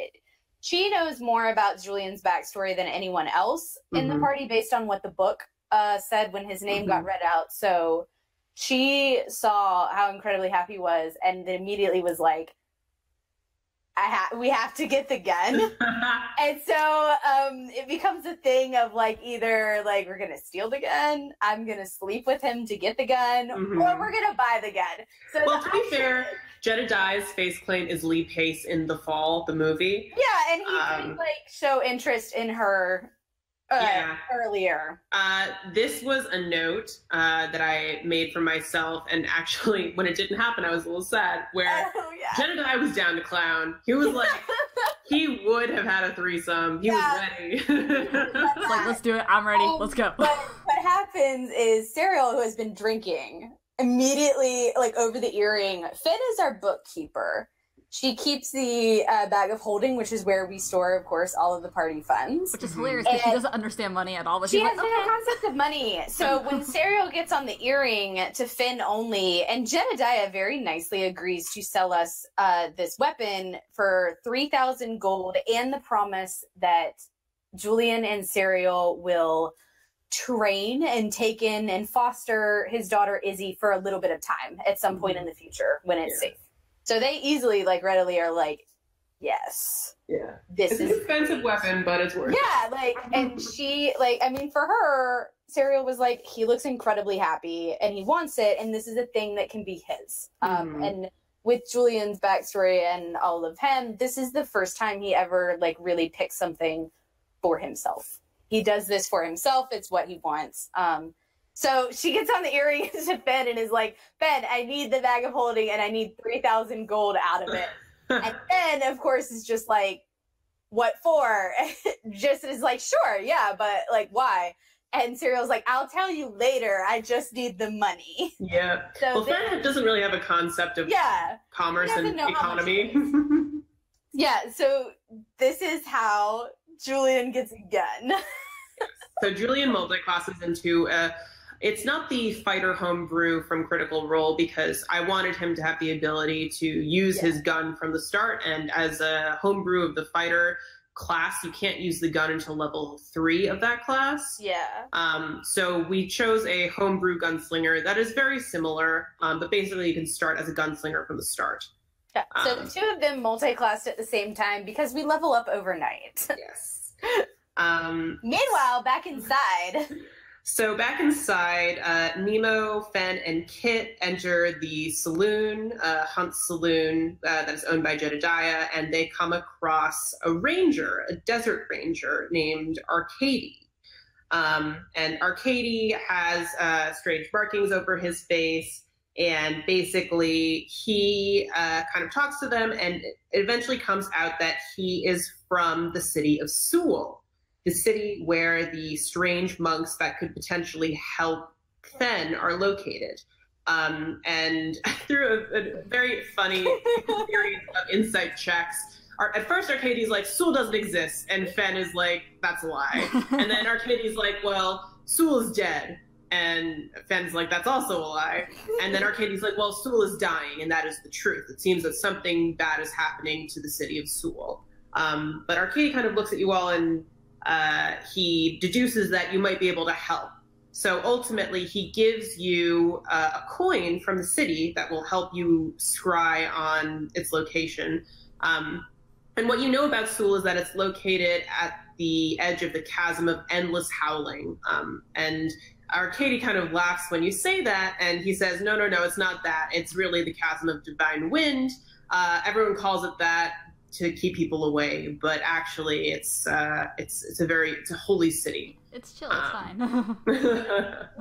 Well, Typhane told them to go to it too. Yeah. And as far as we know, Typhane is good and knows what's up. So exactly. Arcady also tells her that Thurisdan, Pelor, and Ioun used to be together. Yes. So this is the divine triad. So basically, Ioun, Pelor, and Thurisdan, in the youth of their divinity, were like an inseparable triad of gods who hung out together. And basically, they hang out, and ultimately, Thurisdan wants more power. And he betrays Pelor and Ioun, and in the original God Wars with the Doomsguard, Pelor and Ioun worked with the Doomsguard to help throw Thurisdan into the abyss in the first place. It's like the ultimate divorce. Yeah, it's like the ultimate divorce is when you throw your ex into the abyss. Yeah. Listen, it's fine. So yeah, you get a little bit of divine lore there. So ultimately, you guys kind of get a couple of quests there. You get the come to Sewell, something's wrong. And then after spending the night in Solace, you make your way towards Ostax. Yes, but because we leveled up overnight due to the Scorpion fight, Fen now has access to Transport via plants. Transport via plants, her 6th level spell. So before, when we were like, I guess we'll just fly on Fen's back and like get to Ostax that way, because it was like 30 or so miles. Fen wakes up in the morning and is like, guys, I'm feeling super powerful. I remember this thing my dad can do. I'm going to get us to Ostax in like a minute. It also kind of worked out because she literally just talked to the tree and the tree was like, oh yeah, your dad came, like, walk through me once. So it was like kind of like, it worked out. She's like, oh yeah, I can do that. Yeah. It ended up working out super good. So that's how we get to Ostax. Yes, it is. All right. So we'll pause here for a second. Okay. Yeah. Let me mute things. Alrighty, so you guys get to Ostax, and Ostax is very different from any of the cities that you've been in before. Like, you've been in Alinar, which is an elven city, sort of built into the woods. You've been to Soraya, which is very much a city, a ringed city with like layers like a cake. You've been to Belmar, which is very much a port city. I always refer to Belmar as like French Venice. It's like a beautiful white marble, lots of ships. Canals throughout the whole city. Ostax, on the other hand, really is a sprawl. Most buildings in Soraya or even Alinar seem to have been built by the same architect, but here in Ostax, there's a wide variety of styles kind of abutting each other directly. Red brick and white clay, black marble. Houses and shops and inns seem to be thrown together almost at random. And the effect is like a real cacophony of texture and color that is almost harsh to the eyes. But as you get closer, you kind of realize that this place is really thriving with life. There are a lot of people who live here, but it's not a city that you don't feel at home here in the same way. There are tieflings that run everywhere, half orcs, the Yuan Tweet. I can't say that word. Yuan. The snake people. There are Kenku. There are even some Goliaths that live there. It really is a city of outcasts. So you walk into the city disguised as tieflings. Yes, Kit has seeming and disguises all of us.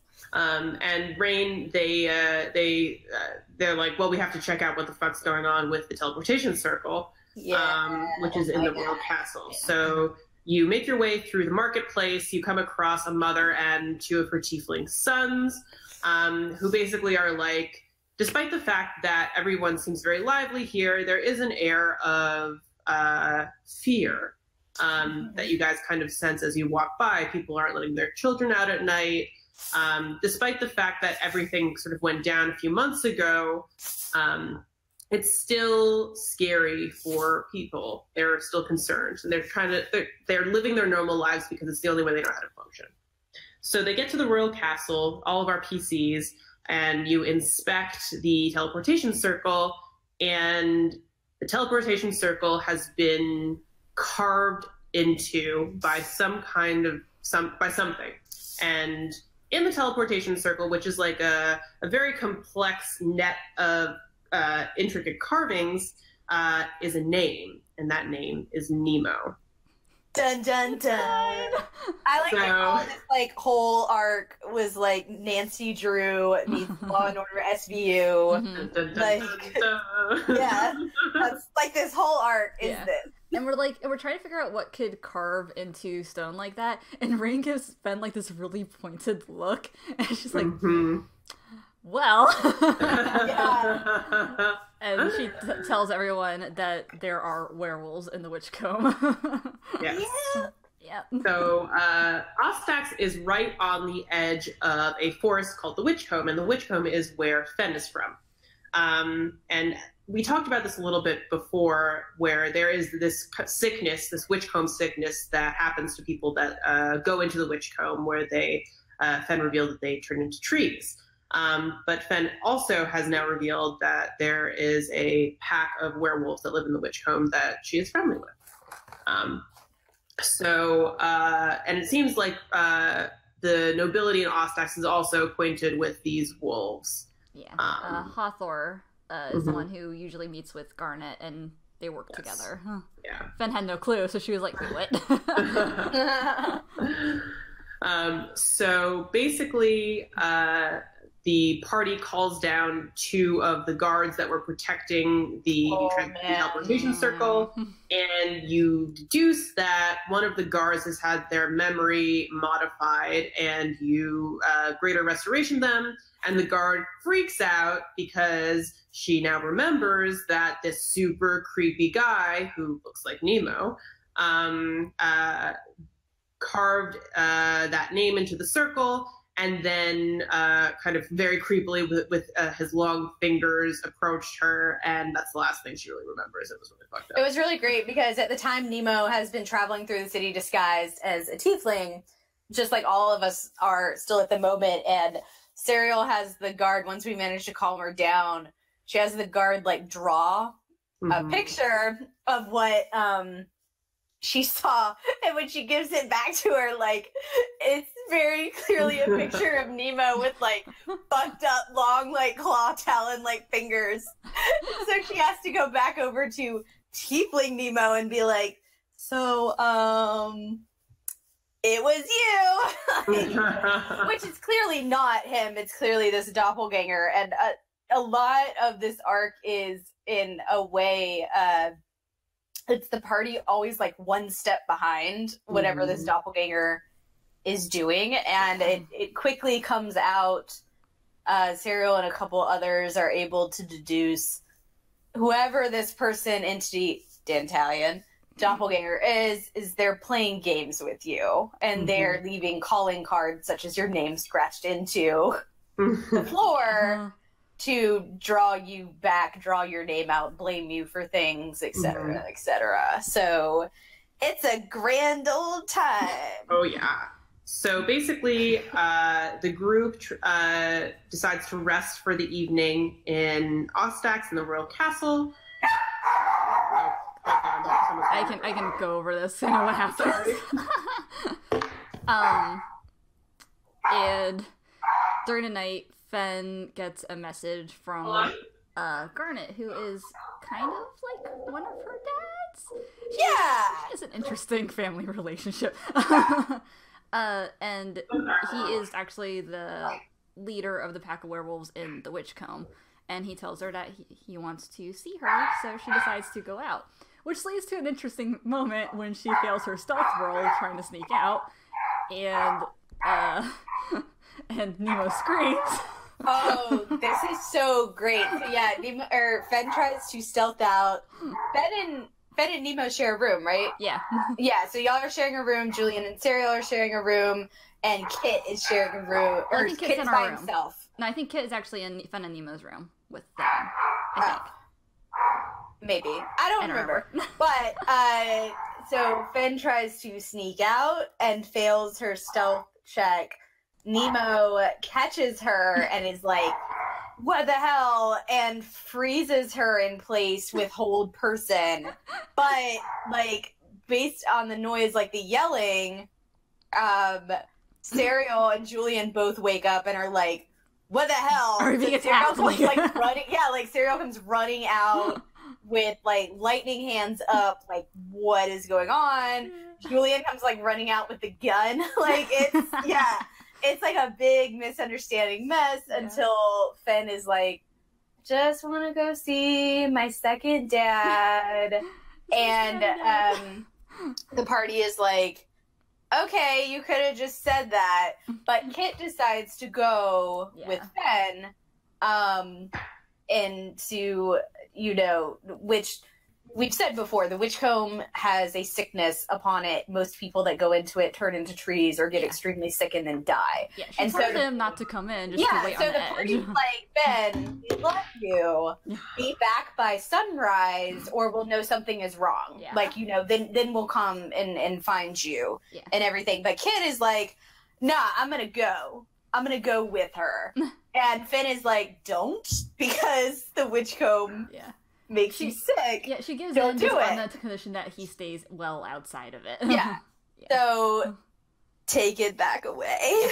And also, Kit he's in Matt's room with you. Yeah, I had Matt's room too. That's the other thing. Yes. Also, Kit, before everyone's rudely awakened by Nemo screaming, he used a dream spell, I believe, to go talk to his mother. And he was basically like, yeah, I'm gonna find my way home, like, tell my sister I love her, like... Yeah, we learned that Kit has some type of relationship with a countess in the city of Gilead. It went super poorly when it ended, and Kit got blamed for some shit, basically got banished from Gilead.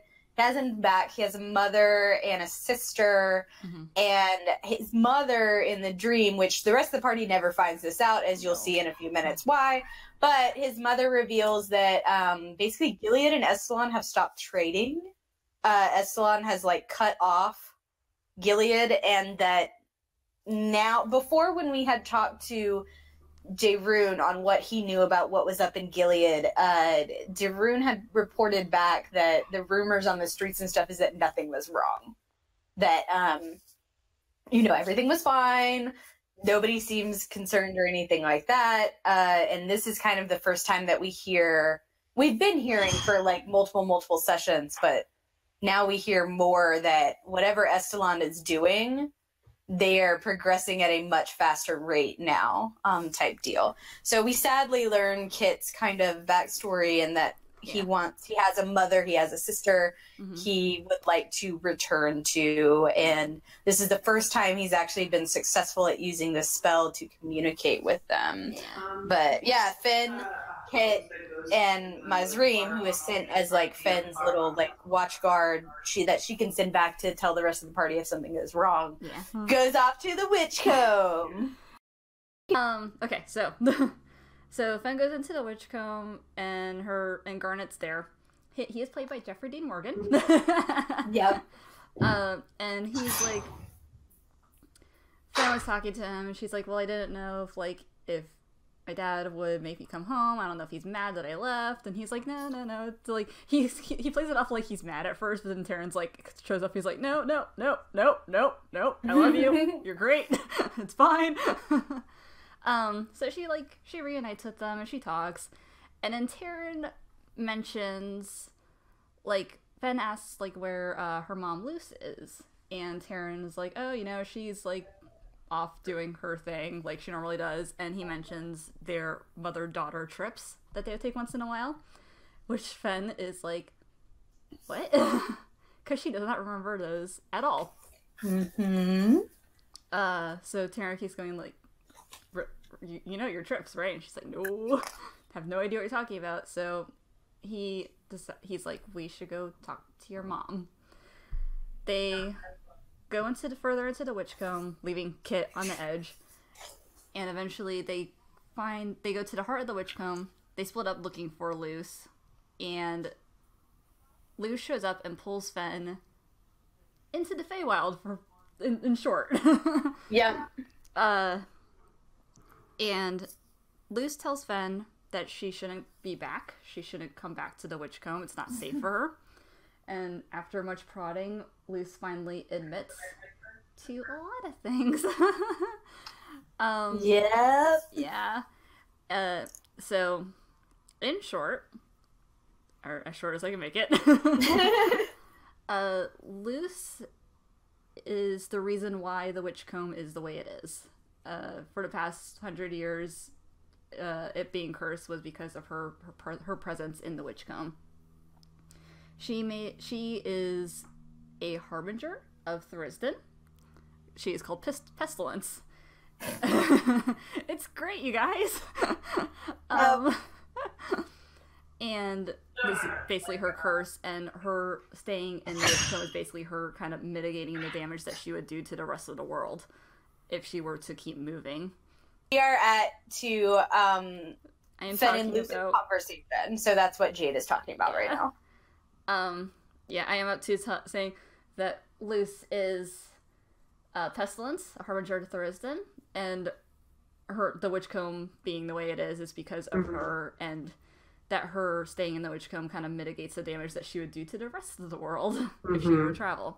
But in order to stay with Taryn in the witch comb and all that, she made a deal with Thurisdan where she would make Fenn a vessel for him.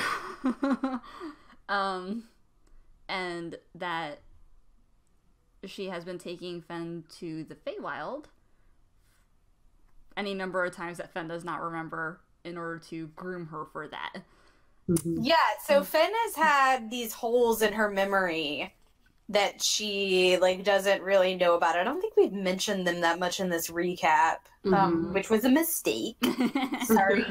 Well, sorry, listeners. It wasn't really something that she was talking about a whole lot. She just kind of they're there. Didn't she only tell Nemo pretty much? I think only Nemo knows. Yeah, so but now this is the answer as to why Fen has these gaps in her memory, or these blank spots that sometimes is because she's been in the Feywild and didn't save and didn't remember. Yeah. It was pre-level 1 for Fen, so. Yeah. She was a baby. Literally. She was a baby. So, yeah. So, basically, Luce tells Fen not to come back, that it's not safe for her. And but there are 3 others. Yeah, so basically, Luce is one of 4 harbingers of Thurisdan. There's Luce, who is Pestilence. There is the Magic Eater, which you guys have actually come across. Yeah, we'll get to that in about 5 minutes. There is the Warmonger, and then there is the Lich King. So these are the 4 harbingers of Thurisdan's ascension. And she does specify that the Warmonger is an Estelund. Yeah, yes. Which tracks because Estelund's preparing for war. Yeah, 2 months ago, Serial offhandedly mentions in Belmar, she's well, if I was an insane, crazy god, I would totally start a war to make a bunch of chaotic things happen. And then it's flash forward 2 months. Oh, right. So, yeah, a lot gets dumped on Fen in this encounter. A lot about her past that has been a long time coming. And also, she does mention the Magic Eater was sealed in Mount Mercy. Yes. Right. And when we were on Mount Mercy, Fen used y'all don't know it yet. Oh, yeah. No, yeah, Fen remembers that. We didn't cover it yet. This comes out when Fen comes back and tells everybody. No, because Luce is Fen's wait, we were on Mount Mercy, and Luce is wait, what? And so she mentions the door, and Luce is you've released it? She's really? Yeah, there was a magic door on Mount Mercy, and Fen used to spell magic on it. Serial heard when we opened the door the same laughing voice that she heard on her rite of passage. So, dun dun dun. It's fine, you guys. We totally didn't release a harbinger of Thurisdan or anything. So yeah, after this encounter in the Feywild, Luce pushes Fen back into the comb, where she encounters Terran and Garnet, who have been looking for Luce as well. It has been 8 hours. It has been 8 hours, and Kit is well, I guess I have to go into the witch comb and find Fen now. So Kit goes into the comb, trying to find Fen. Meanwhile, Fen is racing towards the edge of the comb, knowing that her friends will go in after her. So she gets to Fen in her direwolf form, runs with Garnet to the edge of the comb, picks up Kit by the scruff of his neck. And at this point, Nemo, Serial, Julian, and Rain have all realized that Fen and Kit are both gone. Yeah, we woke up and are what the hell? It's we told you to be back by sunrise. True.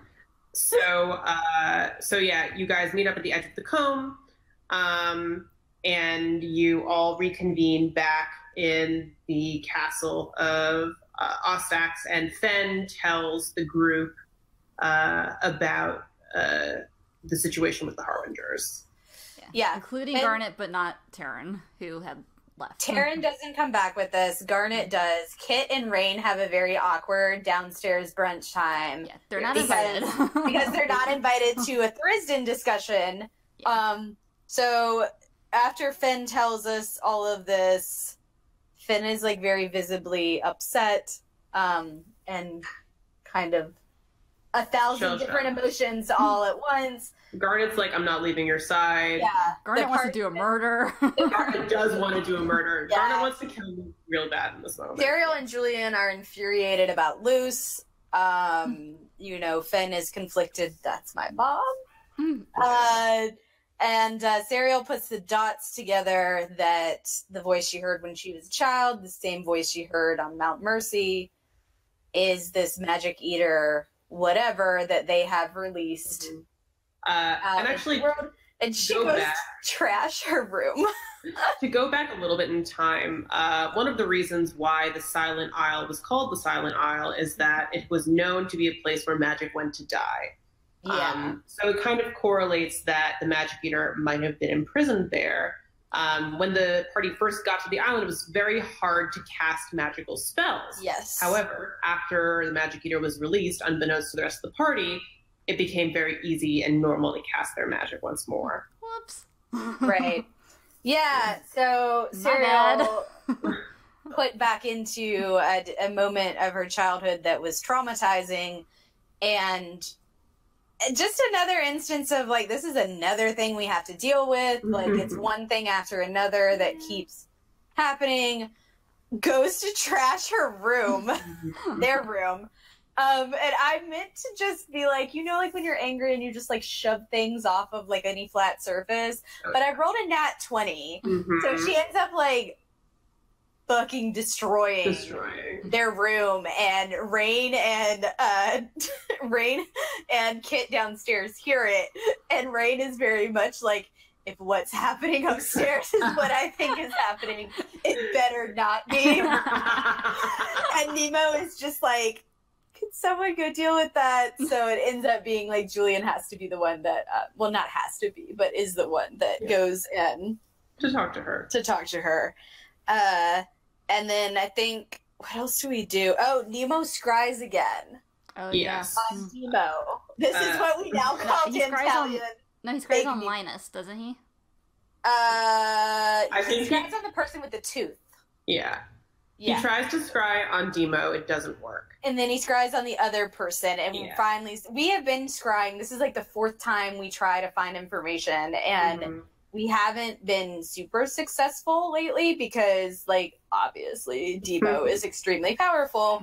And it's just not working. But we're like, we really want more information before we try to go deal with this. So Nemo scries on the guy with the other guy that was in the cabin that he saw, Linus, his brother. And we finally get a little bit more information because with this scry, Nemo is able to overhear his doppelganger coming home and mentioning that, you know, I can't fall asleep in the library, they'll kick you out. Like, so then, because Julian and Finn are from this area, they're like, oh, the only library that's around here is the Requiem Library.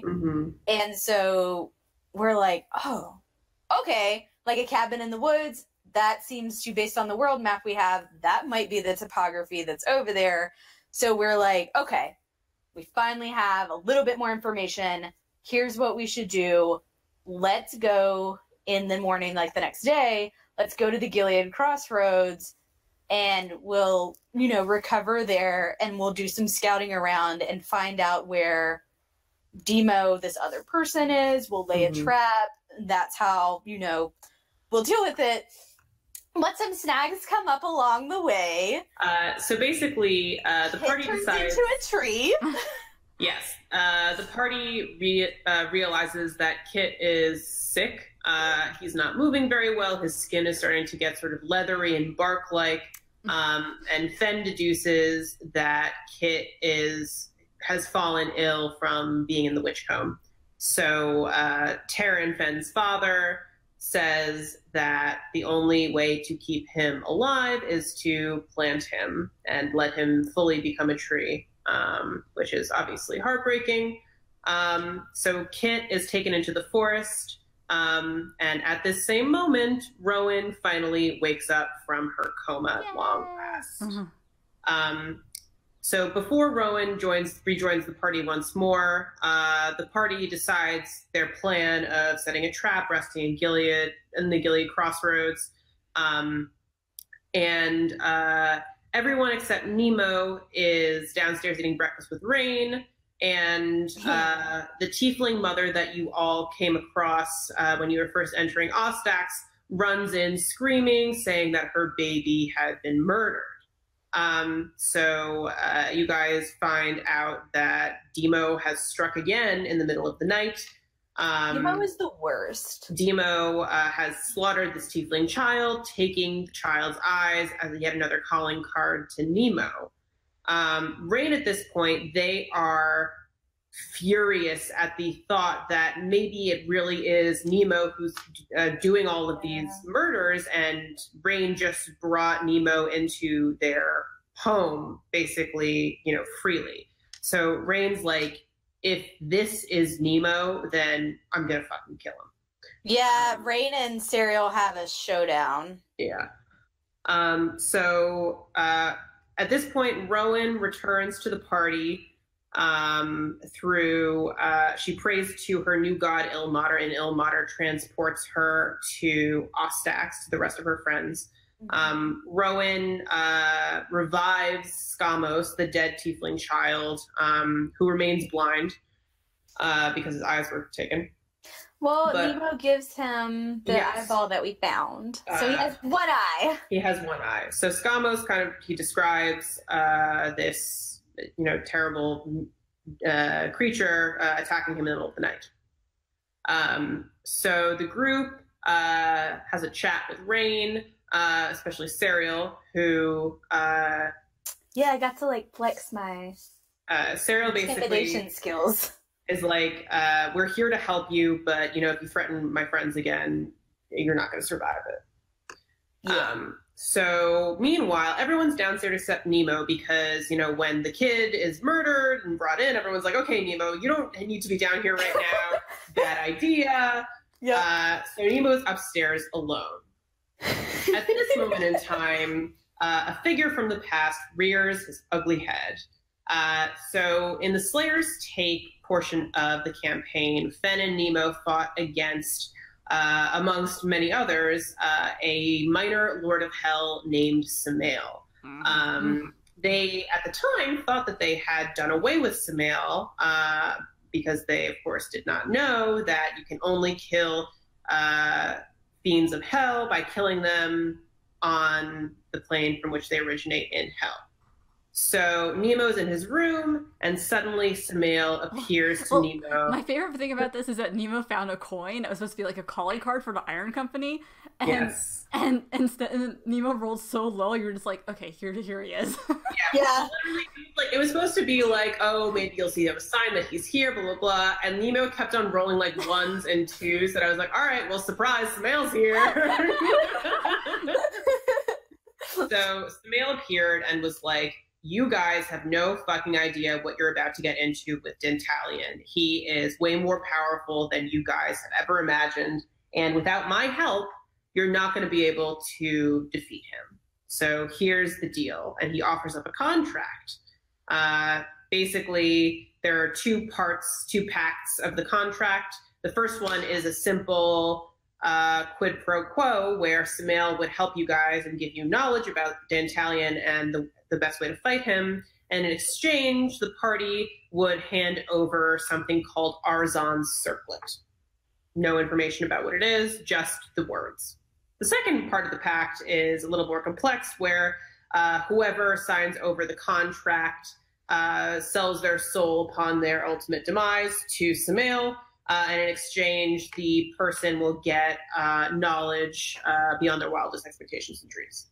Yep. So Samael disappears, and Nemo... Oh, yeah, we tell him to get lost. Yeah. The party gets back together and tries to decide what they're going to do. This was really great. I think this took like an hour and a half. It took an hour and a half of trying to decide. But it was really good because several things came out of it. Nemo doesn't really want to sign it. Mm-hmm. And Serial's not interested in signing it. Julian's not really interested in signing it Fenn either. Is adamantly against deals. Fenn is adamantly against it. At one point, Serial tries to nudge, roundabout way offer it to Rain to make them kind of trying to manipulate and be like, I'd rather my 4 friends not sign sign a deal to a Lord of Hell. Buddy, it's your city and your people. What do you say about doing it? And Rain, but surprise! But what comes out of it is a really great discussion between the two of them, in which Rain reveals that I can't sign this because my soul quite literally belongs to someone else already. And it turns out that Rain and their ancestors and some others, Galamir and some of the others. Not Galamir, some of the others, made a deal. They no longer wish to live in hell. And they made a deal that with an unnamed demon lord, Rain is unable to say their name out loud, so we're unclear as to which one it is, that their souls are forfeit to them, belong to this entity, but you can have your city of Ostax, and you no longer reside in the 9 hells. So, which becomes a really sad, I mean, it is sad, but it also becomes a thing of, we have seen various portions of the castle and other parts of the city, and Ostax is, like Emily said when we first got here, it is very much a mixed match of different races, different places, and that type deal. And the palace is even further that. It's like this mix matched, like gilded stuff from like very clearly other civilizations, other races. It is it's not a true Ostax, Galamir, whatever representation. So it becomes kind of this sad thing of, crap. Like, you guys are trying, they so desperately, all Galamir wants and all Ostax wants is a seat at the table to be respected on the same level, say, as the elves of Alinar, of Soraya, of Belmar. So Rain is off the table, and the party eventually comes to realize the person who might be best at taking this, because we try to be like, we don't need it, and then we're like, no, we kind of need his help. So the party quickly realizes the person most suited to actually take up this contract without a risk of them taking it, the second part is Rowan, because Rowan already belongs to Ilmater, and part of her deal with Ilmater is that even if she were to try to rebuke him in the way that she did Pelor, it wouldn't matter. She is bound to Ilmater and this life. And plus, Rowan is the most wholesome and good one out of all of us in the party. And her chances, it wasn't necessarily the first part of the pack that anyone was concerned about. It's the second part. So, because Serial and a couple of the others rightfully point out, this middle management Samael demon lord, it's probably going to spend the rest of your life hounding you to try to tempt you to try to take this, because this is what we learn about demons and such from the 9 hells, is that they move up and down.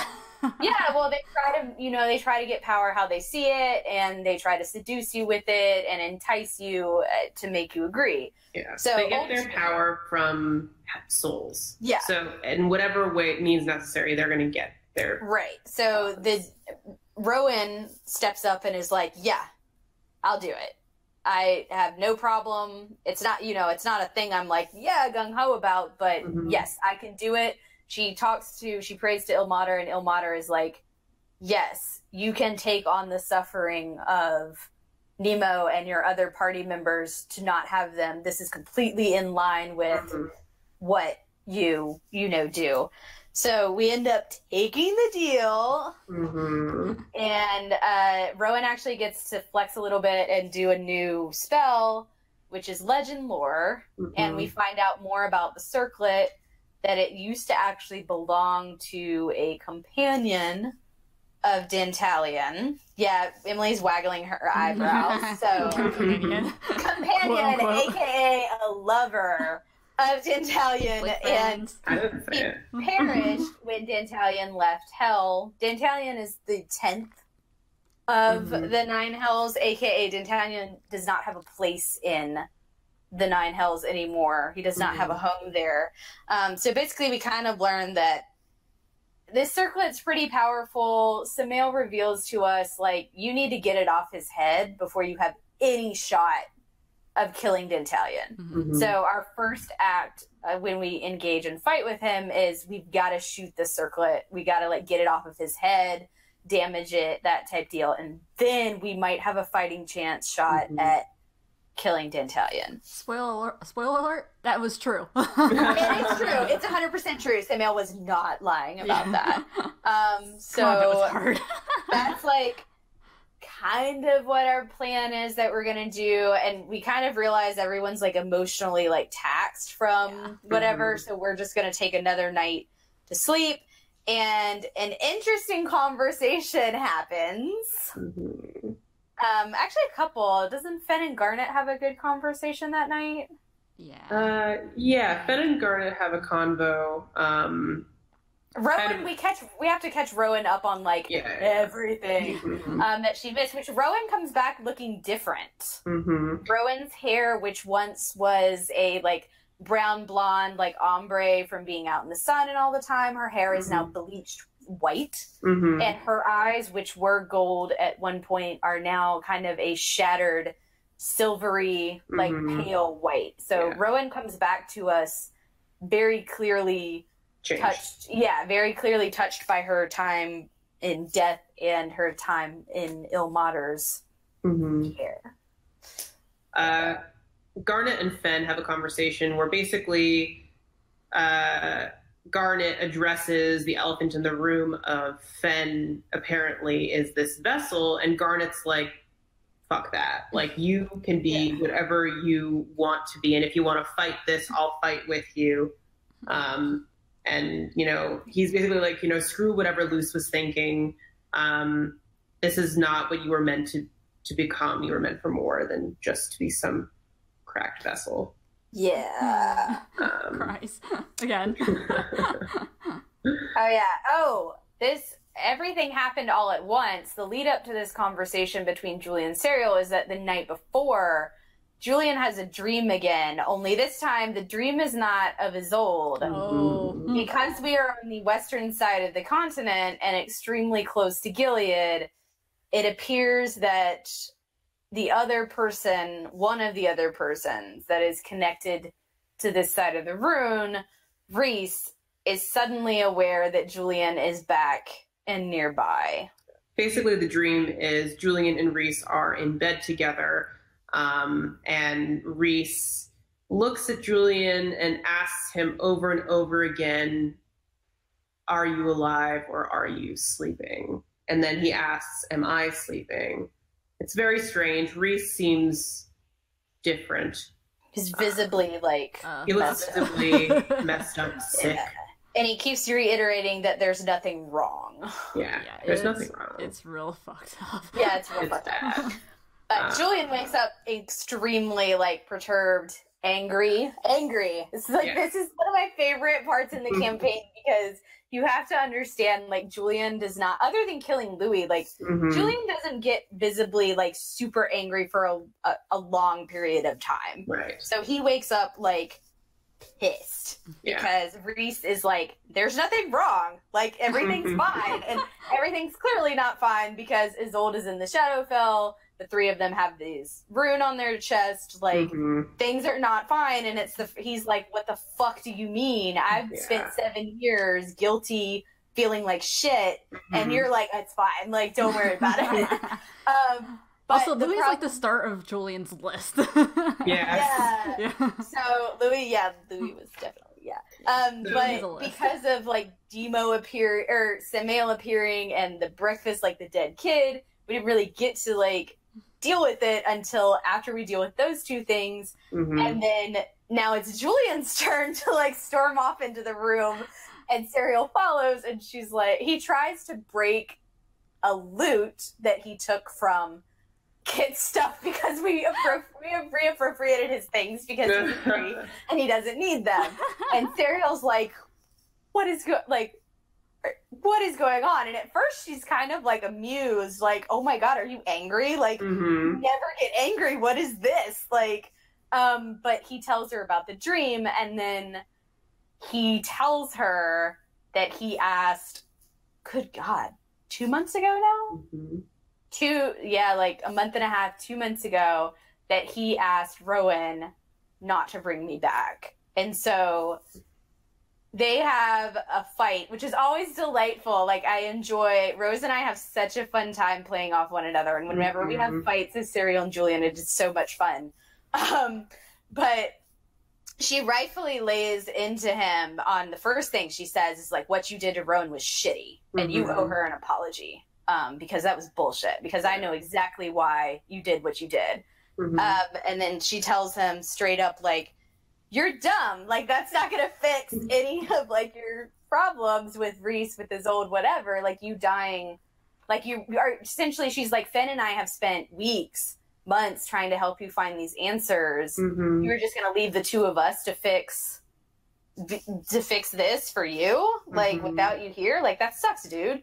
And it leads to a very very dramatic, loaded exchange of lines of her being like, oh God, what was it? She was just like, well, do you still feel like you want to die, like, right now? Like, do you still not want to come back? And he's like, no, I don't feel that way anymore at all. And it's a very pointed conversation between the two of them, because there's very clearly a reason why he no longer feels that way. But she doesn't follow it up with being like, what is it? So it comes he tells her that he did write a letter because he knew that she would be angry and he didn't want her to blame Rowan and be angry with her. And she's like, well, I don't want the letter. If you want to tell me what's in it, you can tell me what's in it at some point. So that all happens. Ben takes a side trip to Belmar to collect no, that's true. Rowan's armor and things from her father. Fen travels with both Garnet and Taryn, and on the way, this is after Fen has found out all of this stuff from Luce. So Garnet is furious with Taryn, who appears to have known at least a little bit about the situation going on with Luce. And it is revealed that at one point, Taryn did try to kill Luce after he figured out that she was the one who was causing the sickness in the witch comb. And at the time when he had stabbed her, it did nothing to her.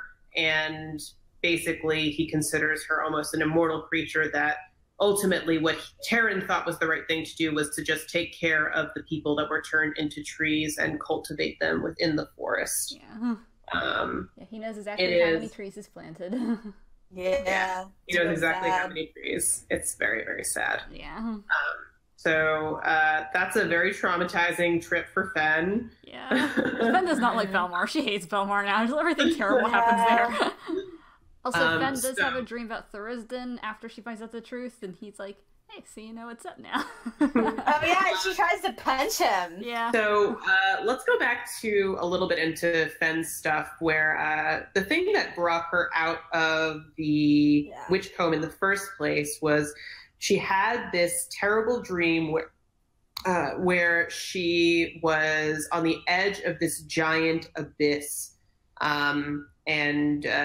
She had people behind her, being like, please don't do this. And Fen was drawn towards whatever was at the bottom of the pit, and she jumped into the abyss. This dream has repeated in her head a couple of times.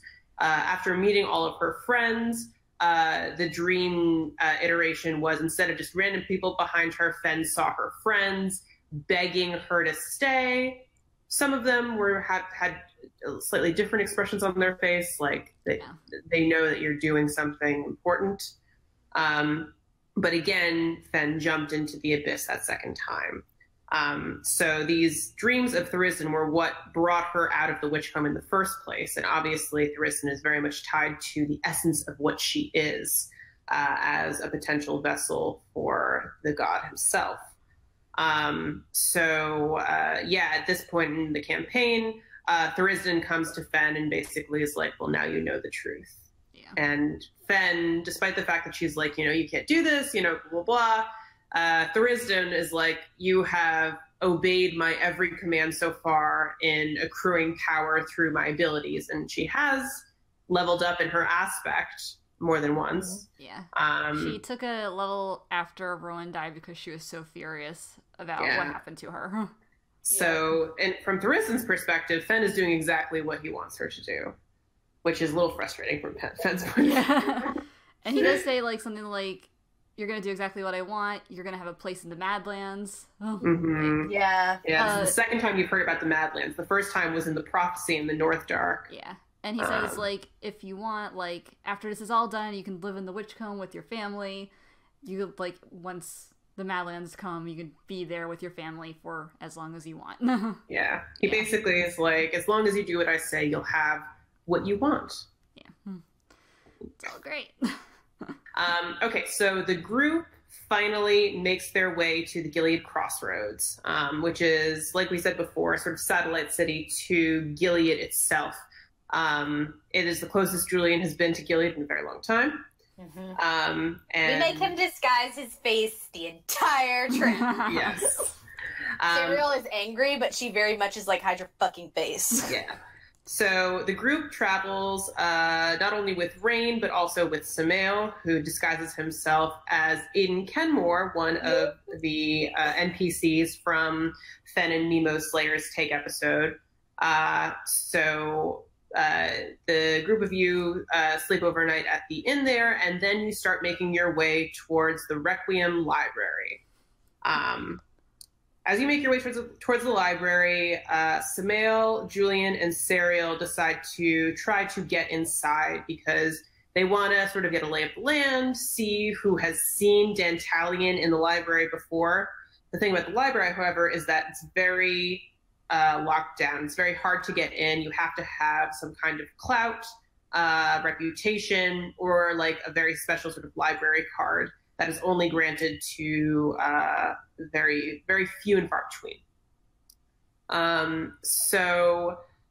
Serial manages to persuade her way inside. Julian is disguised as Jacques Bell, someone who she has entitled to carry her books.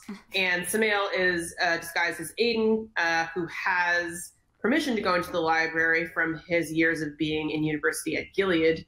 But he claims that he forgot his library card at home. It's so great.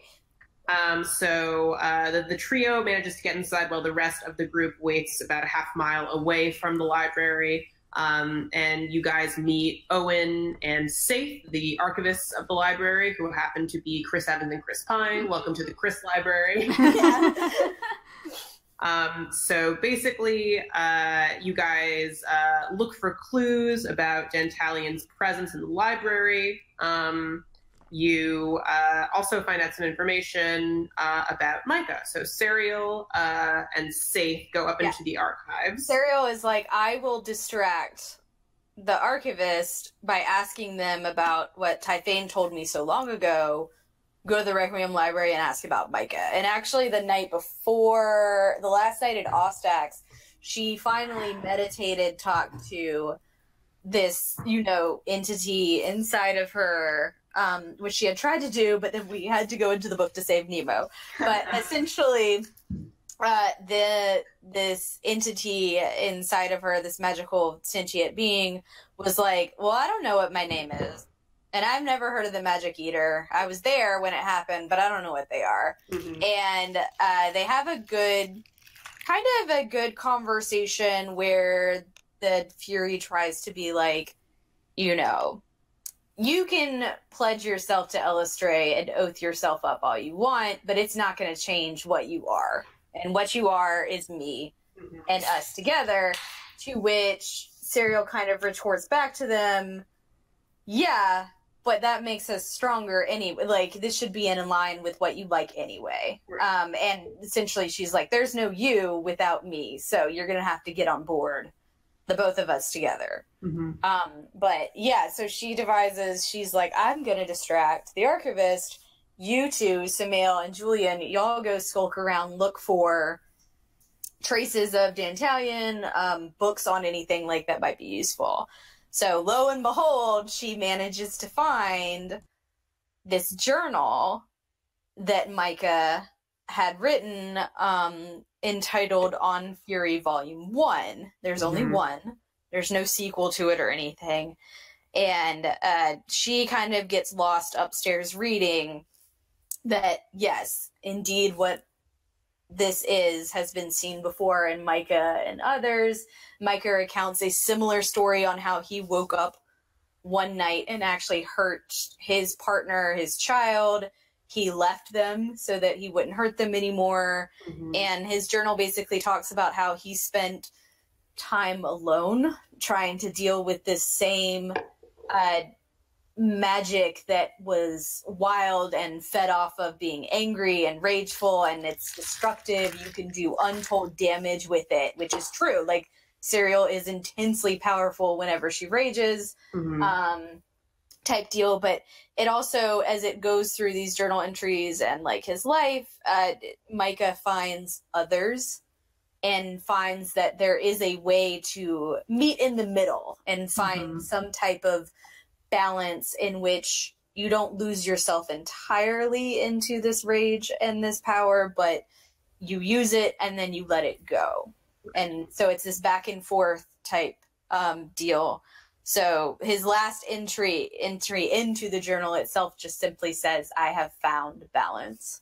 And that's it. She doesn't get a location out of it. The journal is from 200 years ago.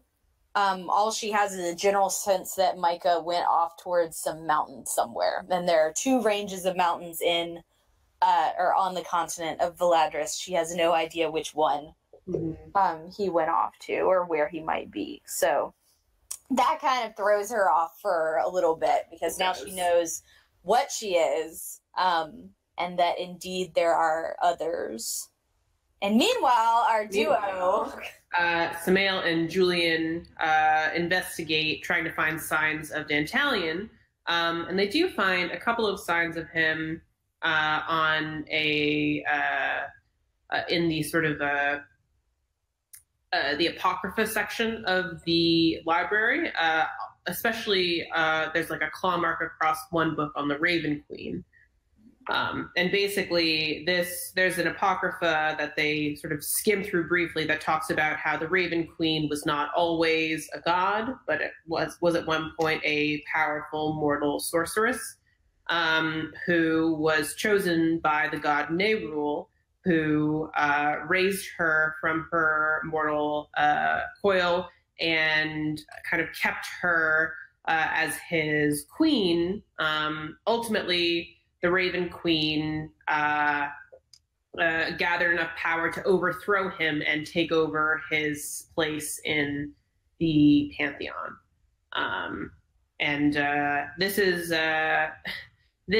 known to be Apocrypha because for many on Valadris, at least amongst Raven Queen circles, it was thought that the Raven Queen was some kind of Kenku, hence Raven Queen. But in reality, or in the eyes of the Apocrypha that you guys picked up, it is thought that she was indeed some kind of human, considering her armor, the Deathwalker's ward, had wings built into it. So why would a Kenku have wings built into their own armor? They already have wings. Yeah. So the trio goes back outside the library with their new information, and as they rejoin with the rest of their group, they see 2 figures in the distance, and it is indeed Dantalion dressed as Nemo and Linus, though no one really knows who Linus is quite yet. So Dantalion and Linus go into the Requiem library on their own, and Linus leaves like 20 minutes later, alone. And there's a bit of a discussion about, like, what are we going to do? Do we try to talk to him? Do we wait for him to leave? But ultimately, Linus spots you guys and walks over and asks if you guys need any help. He is sort of the warden of this area of the world. He's a bounty hunter, but he also kind of enforces the law around these parts. Yeah. And so Linus kind of looks at all of you, and then he suddenly starts to act very strange, and he looks nauseous, and he puts his hands on his knees, and he starts throwing up. And it's clear that he is sick in some capacity. Something weird is happening with him.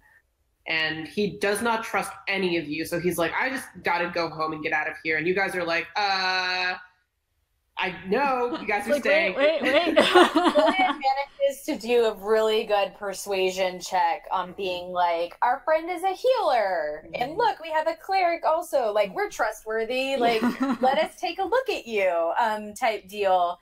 And it's really sad because Nemo is kind of having this like quiet, like freak out moment. And it's a rough decision because we have undone people's memories before, and sometimes it's great and sometimes it works really, really poorly because they end up being like traumatized from it. Like Nick was like the guard, and so we're trying to like debate like, are we gonna do this? Like, do we just leave him? And we did figure out Nemo found out through a scry, I believe, that Linus is his brother.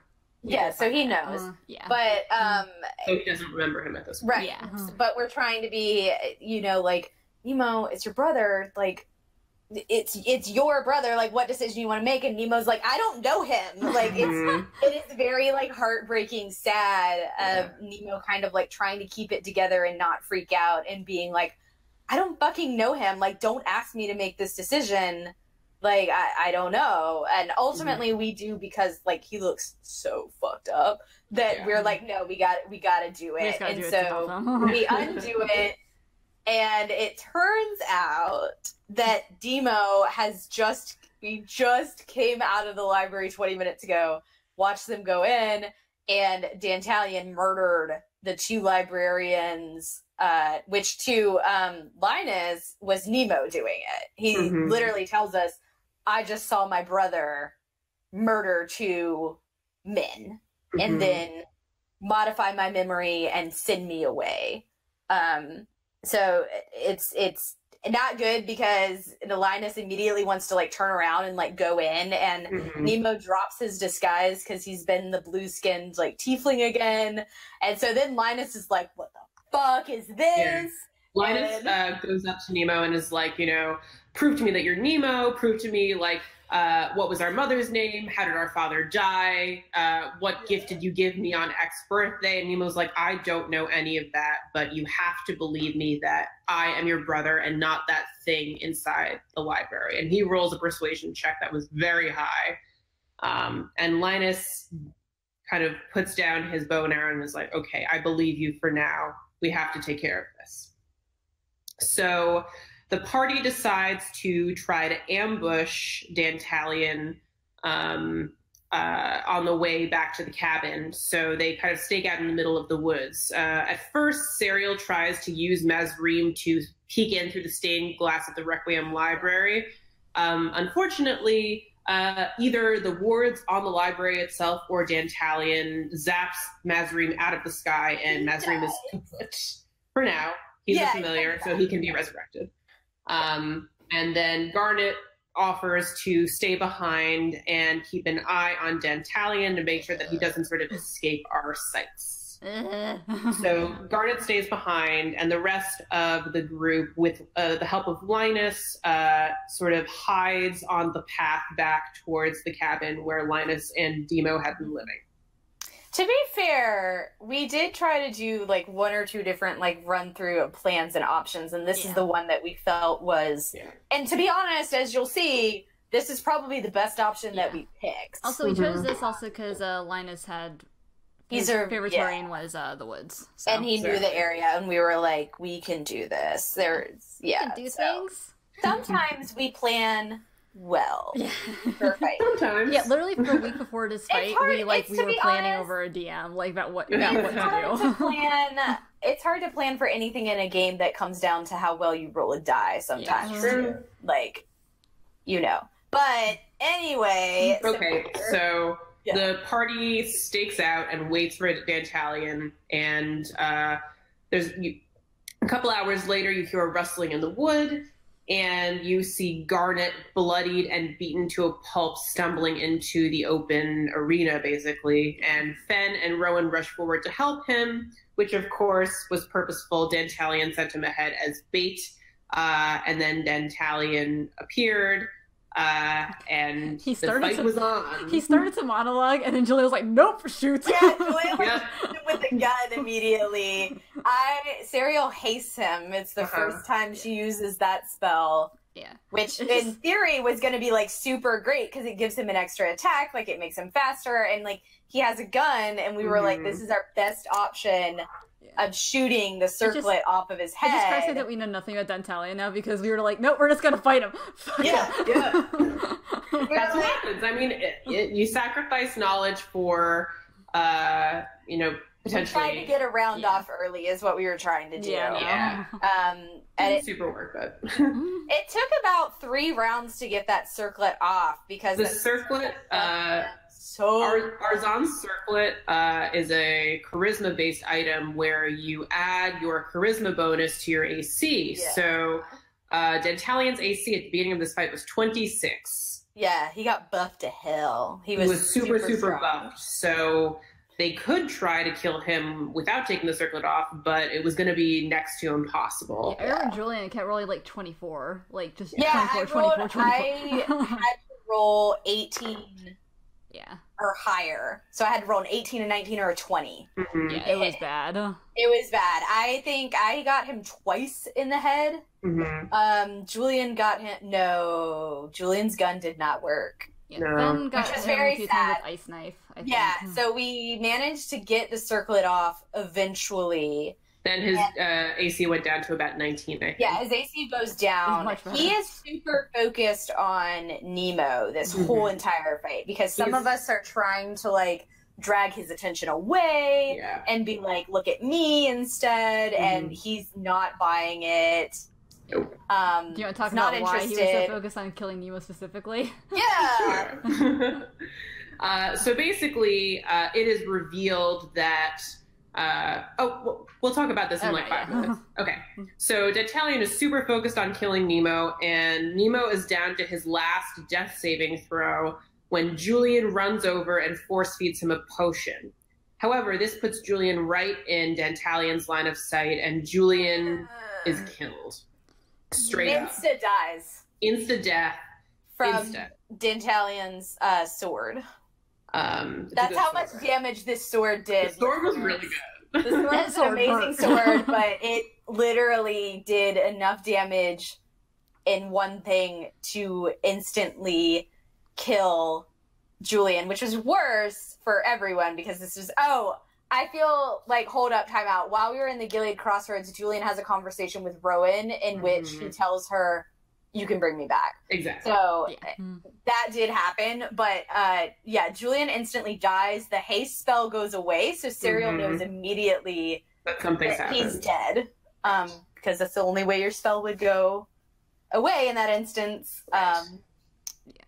So this is rough. Nightmare. So eventually Dantalion does go down. And the whole group of people fighting him are just sort of like, holy shit. Samael takes Arzon's circlet and leaves. Yeah, he pieces out. He's out. Lysander, as a winter solstice gift, made the party these 2 Revivify coins that hold the Revivify spell in them. So as soon as Dantalion's dead, Serial instantly is only focused on bringing Julian back. Yeah, and so Dantalion's last blow was killing Julian. Yeah, it's his last thing, and then like Rowan, I think, kills him on the next thing, because you and her were doing like radiant stuff, so he dies after that real quick. But Serial immediately is only focused on that. It doesn't even go down from her rage, whatever, and slams the coin like onto Julian's chest, and we do a whole Revivify ritual there in the woods. It's Rowan, Fen, and Serial who participate in this ritual, because the moment that Dantalion goes down, Nemo goes unconscious as well. But no one's really focused on that at this moment in time. Priorities, so much happening.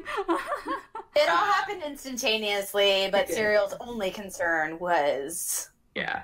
So, Rowan uses an intimidation check to try to force him to come back and explain why he forced her to keep his secret about not wanting to come back. Fen offered him his coat back and told him that if he brought her back and if she is allowed to come back, then he has to come back too. Yeah. And then Serial, who I believe was the first one. She went first. Yeah, she went first, definitely. She very dramatically, sadly, actually lays down next half on top of him. And I think I've said before to the others, but y'all would have had to pick her up if he didn't come back. She wasn't going to move from there. But essentially, her conversation is a persuasion of it's an I love you without saying I love you, but essentially it's a conversation of you are the only person that knows everything about me, which is true. He knows the most about the Fury and everything else. I don't want to do any of this without you, and I know that you would say that I can, but that's not the point. I want you here. I need you here. And she essentially is she also says something of, so I hope that you weren't lying to me the other day, calling back to the conversation that he's changed his mind. But essentially, she ends it with being I need you. So it's essentially an I love you without saying, right, I love you. So the ritual is successful. However, before Julian gets his soul put back into his body, he has a vision in the astral plane of Isolde. And he sees a figure in black leathers with tiny runes engraved all over the armor itself. For anyone who watches Critical Role, yes, this is the Deathwalker's Ward. They wear a pale white mask, and it reminds him of the Raven Queen herself. However, when the figure starts to talk, Julian recognizes the voice, and this is indeed Isolde. Isolde says, we don't have a lot of time to talk, and I know we don't always see eye to eye, Julian, but now is not the time to die. And Isolde talks about how it is now time to try to make things right. And Julian asks her, how do I fix this? And Isolde says that in order to fix things for her, he needs to confront Rhys in Gilead and send her body to the Shadowfell, which is apparently also in Gilead. Isolde looks very different from the Isolde that Julian has seen in his dreams. And Isolde explains that for years she used to pray to Julian that someone would come and save her. And it seems like only recently has Julian's mind and heart been open enough to receive that kind of sort of plea. And I don't know if I underlined this in game, but I'll say it here, that the dreams that Julian has been having of Isolde, they're from 7 years ago. They're the Isolde from 7 years ago. That's what I figured. They're from very early on. Yeah, they're the pleas that she sent out to Julian when she first went into the Shadowfell. And at this point, the Isolde before him, she's very sharp of feature. She's truly become a warrior in the 7 years that she has spent in the Shadowfell. And it is revealed that she is indeed a champion of the Raven Queen. Isolde explains to Julian that the Raven Queen needs her now more than ever. And while the Raven Queen is holding off some kind of strange entity in the Shadowfell, Isolde needs to be there to fight with her. So, Julian, it's now your time to make things right and send me into the fray so that I can help my mistress. So, basically, there's a moment where Isolde heals the rune on Julian's chest, which has been destroyed in the fight with Dentalion, so that none of them die or perish in the moment. Yeah, and she tells us that you can't change it right now, basically. And so basically, she says, she says, "How strange. I thought I stopped being jealous of you a long time ago. It's nice to know I can still be surprised by you, Silver." And he says, "I love you too," in that moment. Oh. But it's a very sort of sad, melancholy, bittersweet. Bittersweet. I love you. Yeah. So, and then ultimately at the very end of their conversation, Isolde says that Julian, you were closed off for so long. It's been hard to find you until recently. Your heart is so open. I'm happy for you. So Julian's soul comes back to his body. He is revived successfully. And the group of you kind of split up. However, before that happens, someone else is passed out.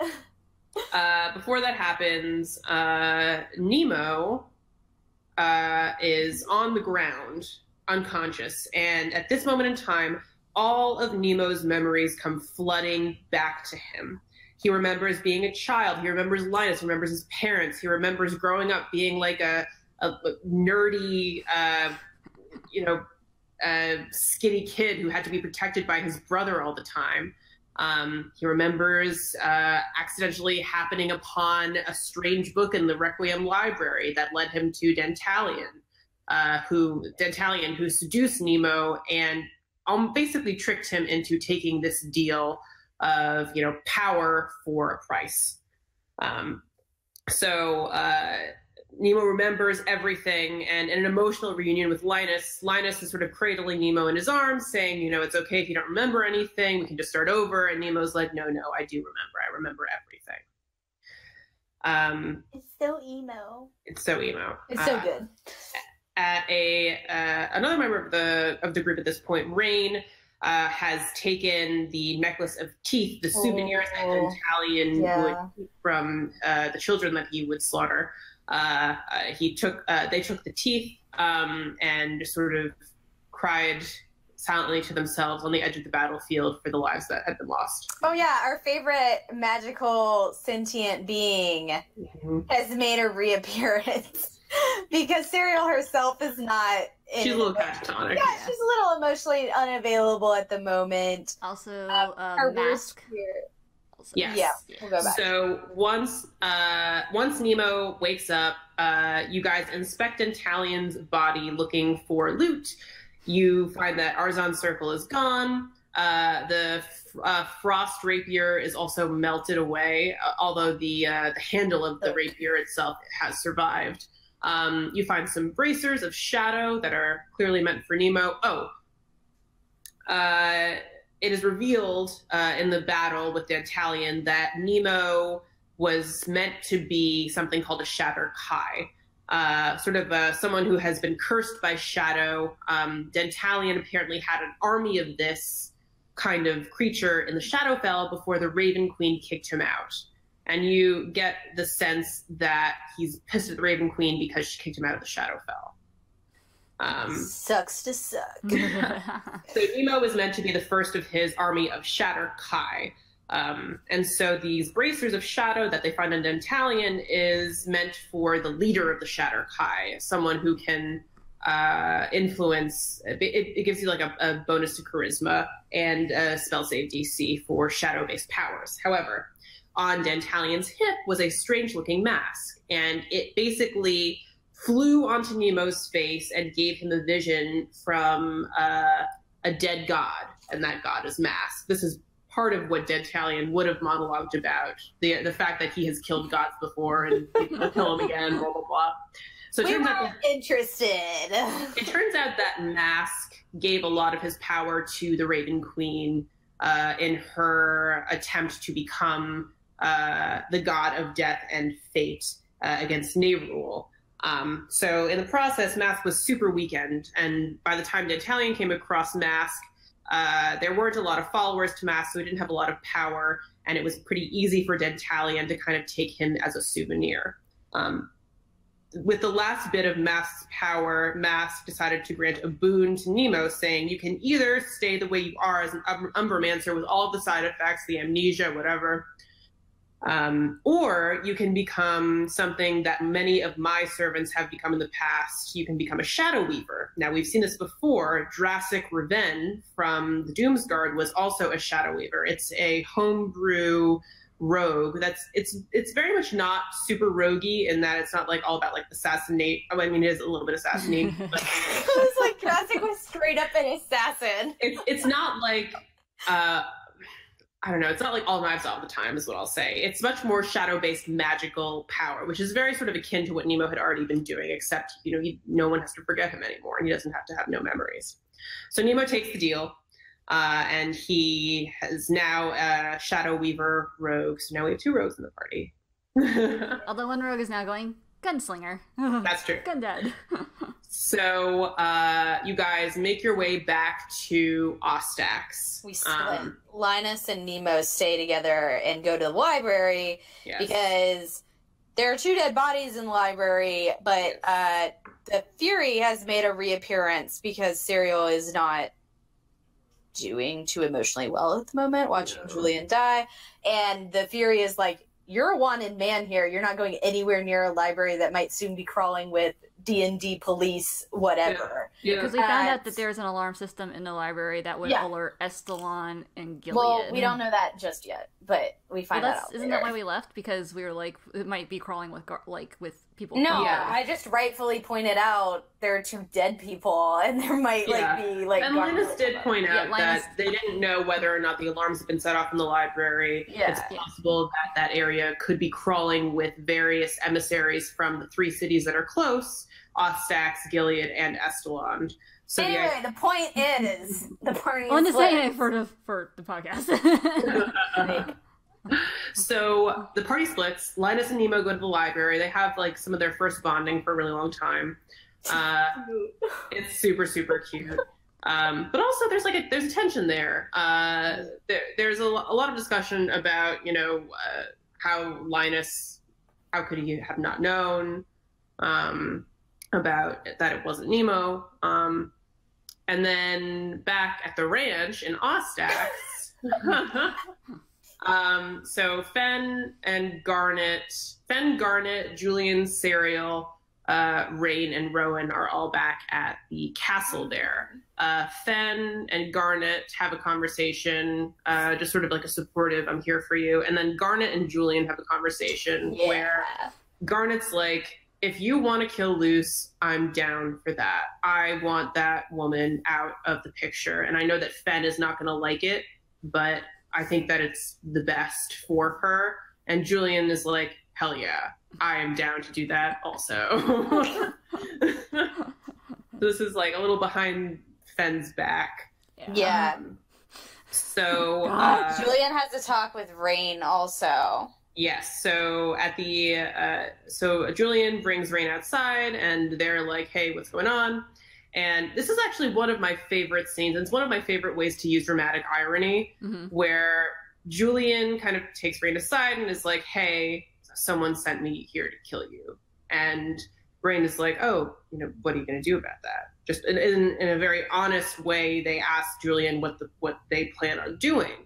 I think for Rain, it's a combination of confidence in their own abilities, but also like a genuine sort of curiosity about the morality of the man standing in front of him or them. So Julian sort of decides that he is not going to kill Rain, and they'll think of something else to do in terms of explaining to Loris.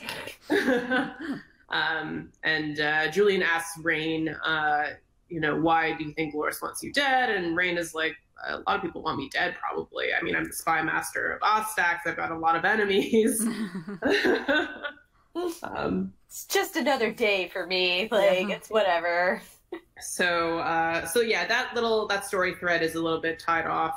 And then at the end of the night, Rowan and Serial have a conversation. Oh yes, okay. So there's a little bit. So back in the Belmar arc, and after Rowan saw what happened in the Slayer's take with the Fury, Rowan, when we go home, she spends a lot of time with her dad and everything. So she's not necessarily with the party all the time, but she doesn't like outright blatantly ignore Serial, but there's definitely like a weird vibe between the two of them, where Rowan is kind of like ducking up until this point. Like those two have been like super close in the campaign, but it kind of turns to where Rowan is like no longer really asking like how Serial's doing and like what's going on, and it turns out that like the reason behind that is because Rowan was afraid and ashamed that, you know, Serial would be more disappointed in choices that Rowan made than Rowan's own mother, Bree. And, you know, Rowan was kind of really apprehensive about going home and dealing with that. And she, you know, was upset about that. And it, in the worst way possible, her and Serial have this conversation on Mount Mercy about this hours before Rowan dies. Yeah. And it's not good because Rowan is very young and she was sheltered. She didn't have a lot of friends, you know, that weren't like guard members that worked for her dad and stuff like that. And so it was a conversation of being like, Serial being like, this isn't how you treat friends. Like if there's something wrong with you, like you don't ignore them, like you talk to them and everything. And Rowan was like, well, I didn't want you to think that I was stupid. I didn't want you to think all these things. And then Rowan died. And so Rowan was gone for like 5 weeks. So it was like really not great. So this is the first time they get to have a good conversation where Serial's like, I love you and I am glad that you are back and I missed you so much. And we all like mourn for it, but like that doesn't change what happened and the fact that you hurt my feelings. And Rowan, you know, apologizes and is like, I'm sorry. I want to be a better friend. Can we work on it together type deal? So it was a good clearing of the air over all of that. And Serial's deep insecurity in a lot of ways was that people would see the Fury and not want anything to do with her because they are a terrifying entity, like being, and they don't say like nice things and all that. So, you know, she thought Rowan was ignoring her because of that. And so that was like a really good conversation. And then the real good conversation of the night happens. So Julian, after having his conversation with Garnet, goes to see Serial in their room alone. And Julian and Serial start talking about, you know, he died. Julian died. And he, their conversation gets a little heated in the moment where it was like, well, I hope that you weren't lying to me about, you know, not wanting everything. About everything. Yeah, she very much is like, or he says that basically because all of our checks were successful, so he heard everything that we said to him in our Revivify scene, and so he tries to start the conversation off by being like, I need you too. Like, I heard you, and I need you too. And she is like, you can't say that. Like, don't say that unless you mean it. Because I've spent the last 2 days wondering if everything you ever told me was a lie. Like, if you've meant absolutely nothing on, you know, lean on me, let me help you, like, you know, type deal. And so she's just like, you can't say that unless you mean it. And instead of him saying, I need you again, he just straight up says, he says, I love you. He says, I love you. And she says back, which has been a kind of running theme in the game because she speaks Sylvan, which Fen also speaks, but occasionally every now and then she will throw out and call him stupid because he doesn't know what she's saying in a different language. And so she just looks at him after he says, I love you, and she says, you're stupid in Sylvan. And then she goes up and yanks his head down and kisses him. And so they both tell each other that they love each other, and they're in love. They're in love. Yay, they're in love. Not a couple, is actually a couple. Later. 51 sessions later. And for the first time, Elistray actually gave her a moonstone, which is what she's been walking around wearing as her holy symbol. And for the first time ever, she's never had healing magic of any kind. She later, after that, uses all 5 of her lay on hands hit points to heal up. It's super powerful. We all know it.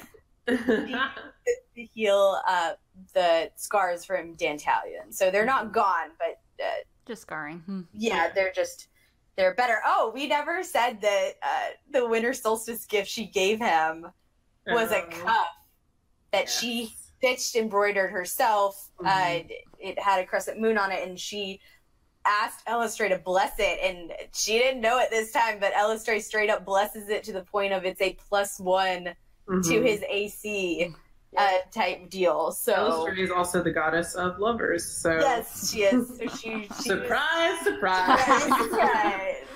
So yeah, 51 sessions later, in a surprise move that I did not expect, Rose did not expect, Emily didn't expect. It's the time. I thought that the session before, when you guys were having that conversation about anger, there was a moment where I was like, maybe they'll have hate sex right now. That did not happen. They also have not had sex yet either. They have not. No.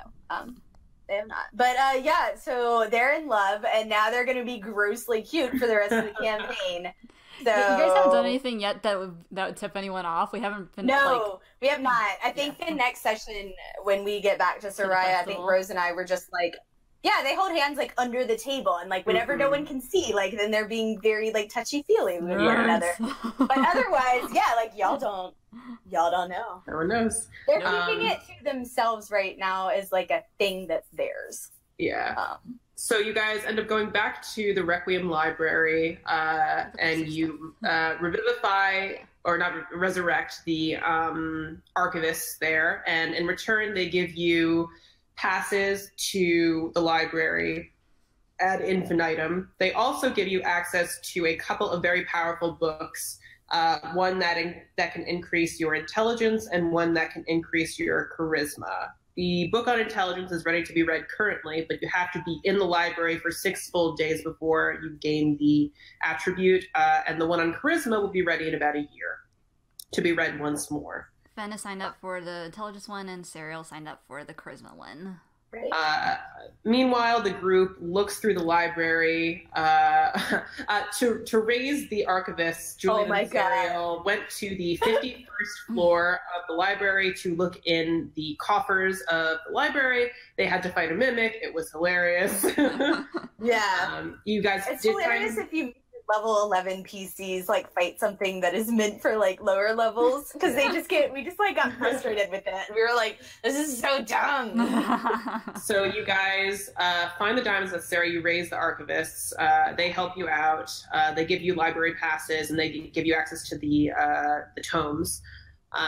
You also go looking for just regular amounts of knowledge. And at the end of that session, Fen comes across a book on the Seelie and Unseelie courts. And she has a memory from her childhood with her mother walking her through the Unseelie court, a group of strange, skeletal, monstrous-looking fae creatures. So Fen knows that at some point she was there at the Unseelie court with her mother. And then we only have one more session to recap. So in our last session, the party did a bunch more research from their newly found access to the library on various different things. Fen said goodbye to her father, Taryn, as well as emotional. And Fen found out that... Yes. So in Fen's conversation with Taryn's basically... He kind of poo-poos the idea that Tharizdun is such a powerful god. He's like, they're calling him a god now? Really? Yeah, it was great. So Taryn kind of looks at her and says, you shape your own destiny. And I've known this for a little while now, ever since you came back, but you are indeed something called Fate Touch. This is a feat from the Taldore guide, where basically instead of having the lucky feat, you have 1 luck per day that you can use basically at any time. To twist fate as I want. Yes. Also, apparently Typhane was also fate touched. Yes. It's revealed that Taryn knew Typhane. Typhane. Yes. So after having this very emotional goodbye with... He also tells her that at least one time when she went on one of her mother-daughter trips, she was gone for 2 years. Yeah. Fen doesn't know if that's happened more than once, exactly. So. Other things that happened in that session were the Vestige and Ferdion. Oh, man. With the power of love, it awakened. So it's revealed that the Vestiges can be upgraded through various sort of personal achievements. You're able to make the Vestiges more powerful. So at this point, Infernion is revealed that you can store spells inside the blade to be released at will. Makes a really emo comment. Sorry? What's the comment that he makes? Julian? Yeah. What about him? Oh, yeah. I was like, wait, what did he say? No, Julian asked the sword, like, do you even like me or something? Oh. Yeah. No, Infernion makes a really emo, cute comment. Oh, yeah. Infernion says, I've seen this kind of thing before. He's seen people be in love before. And it's very emo because, actually, I remember. So Julian has a flash to the past of the Doomsguard preparing for their fight with the Risden, and they're trying to decide if they're going to recruit Kaz or not. And Infernion sort of watches from Infernus's hip as Valana kind of wistfully thinks about recruiting Kaz, honestly. Yes. So it's poor girl. Clear that Infernion is talking not about Infernus and Valana, who were sort of known to be together, but instead about like sort of the truest love between Kaz and Valana. So the group gets back to Soraya, and they are looking all about the city, and the city looks like it's like celebrating, and everyone's like, "Oh shit." They're getting married. We told her not to get married when we left. Like an hour before our session, Amanda had tweeted, "What if we go back and like Esther's getting married to Galamir?" And so we're like, "Wait, no!" Yeah. So Fen starts running towards. There's a large tent that she sees in the distance that looks to her eyes like it could be a wedding tent. Fen takes off in her wild shape. Flies towards Esther, and Esther greets you all. Galamir's there, so is Saskia. And it turns out that this is not a wedding, but instead it is the preparations for the Queen's Festival, which is to happen on Portia's birthday in the next couple of days. So Galamir approaches the group of you, and Rain goes up to Galamir, and they say, listen, there was a big misunderstanding. It was really a demon, an archduke, and it wasn't Nemo, and he didn't do all the bad things. And so Galamir believes him and apologizes to Nemo for the inconvenience of having to do all of that. Yeah. And then Galamir turns to Esther and says that he would like to pursue an alliance with the city of Soraya. However, he can't marry her because she is a child. Yay. At this point, she's 17 years old, and he's like, I can't do it. It's wrong. It's weird. It's weird. And Saskia is like, please, reconsider. And he's like, the decision has been made. And then, so our next session is going to be the Queen's Festival, but at the very end of this session, Fen gets an interesting piece of mail that only she knows about. Yep. So, and that's it. That's it. That is the summary of the Phoenix Field so far, session 1 through 52. Yeah, and don't worry, we're going to find out what the letter is. I'm not going to keep it secret. Oh, you'll find out. So we just got to wait like 6 days. I mean, there's no avoiding it. You're going to find out what's in the letter.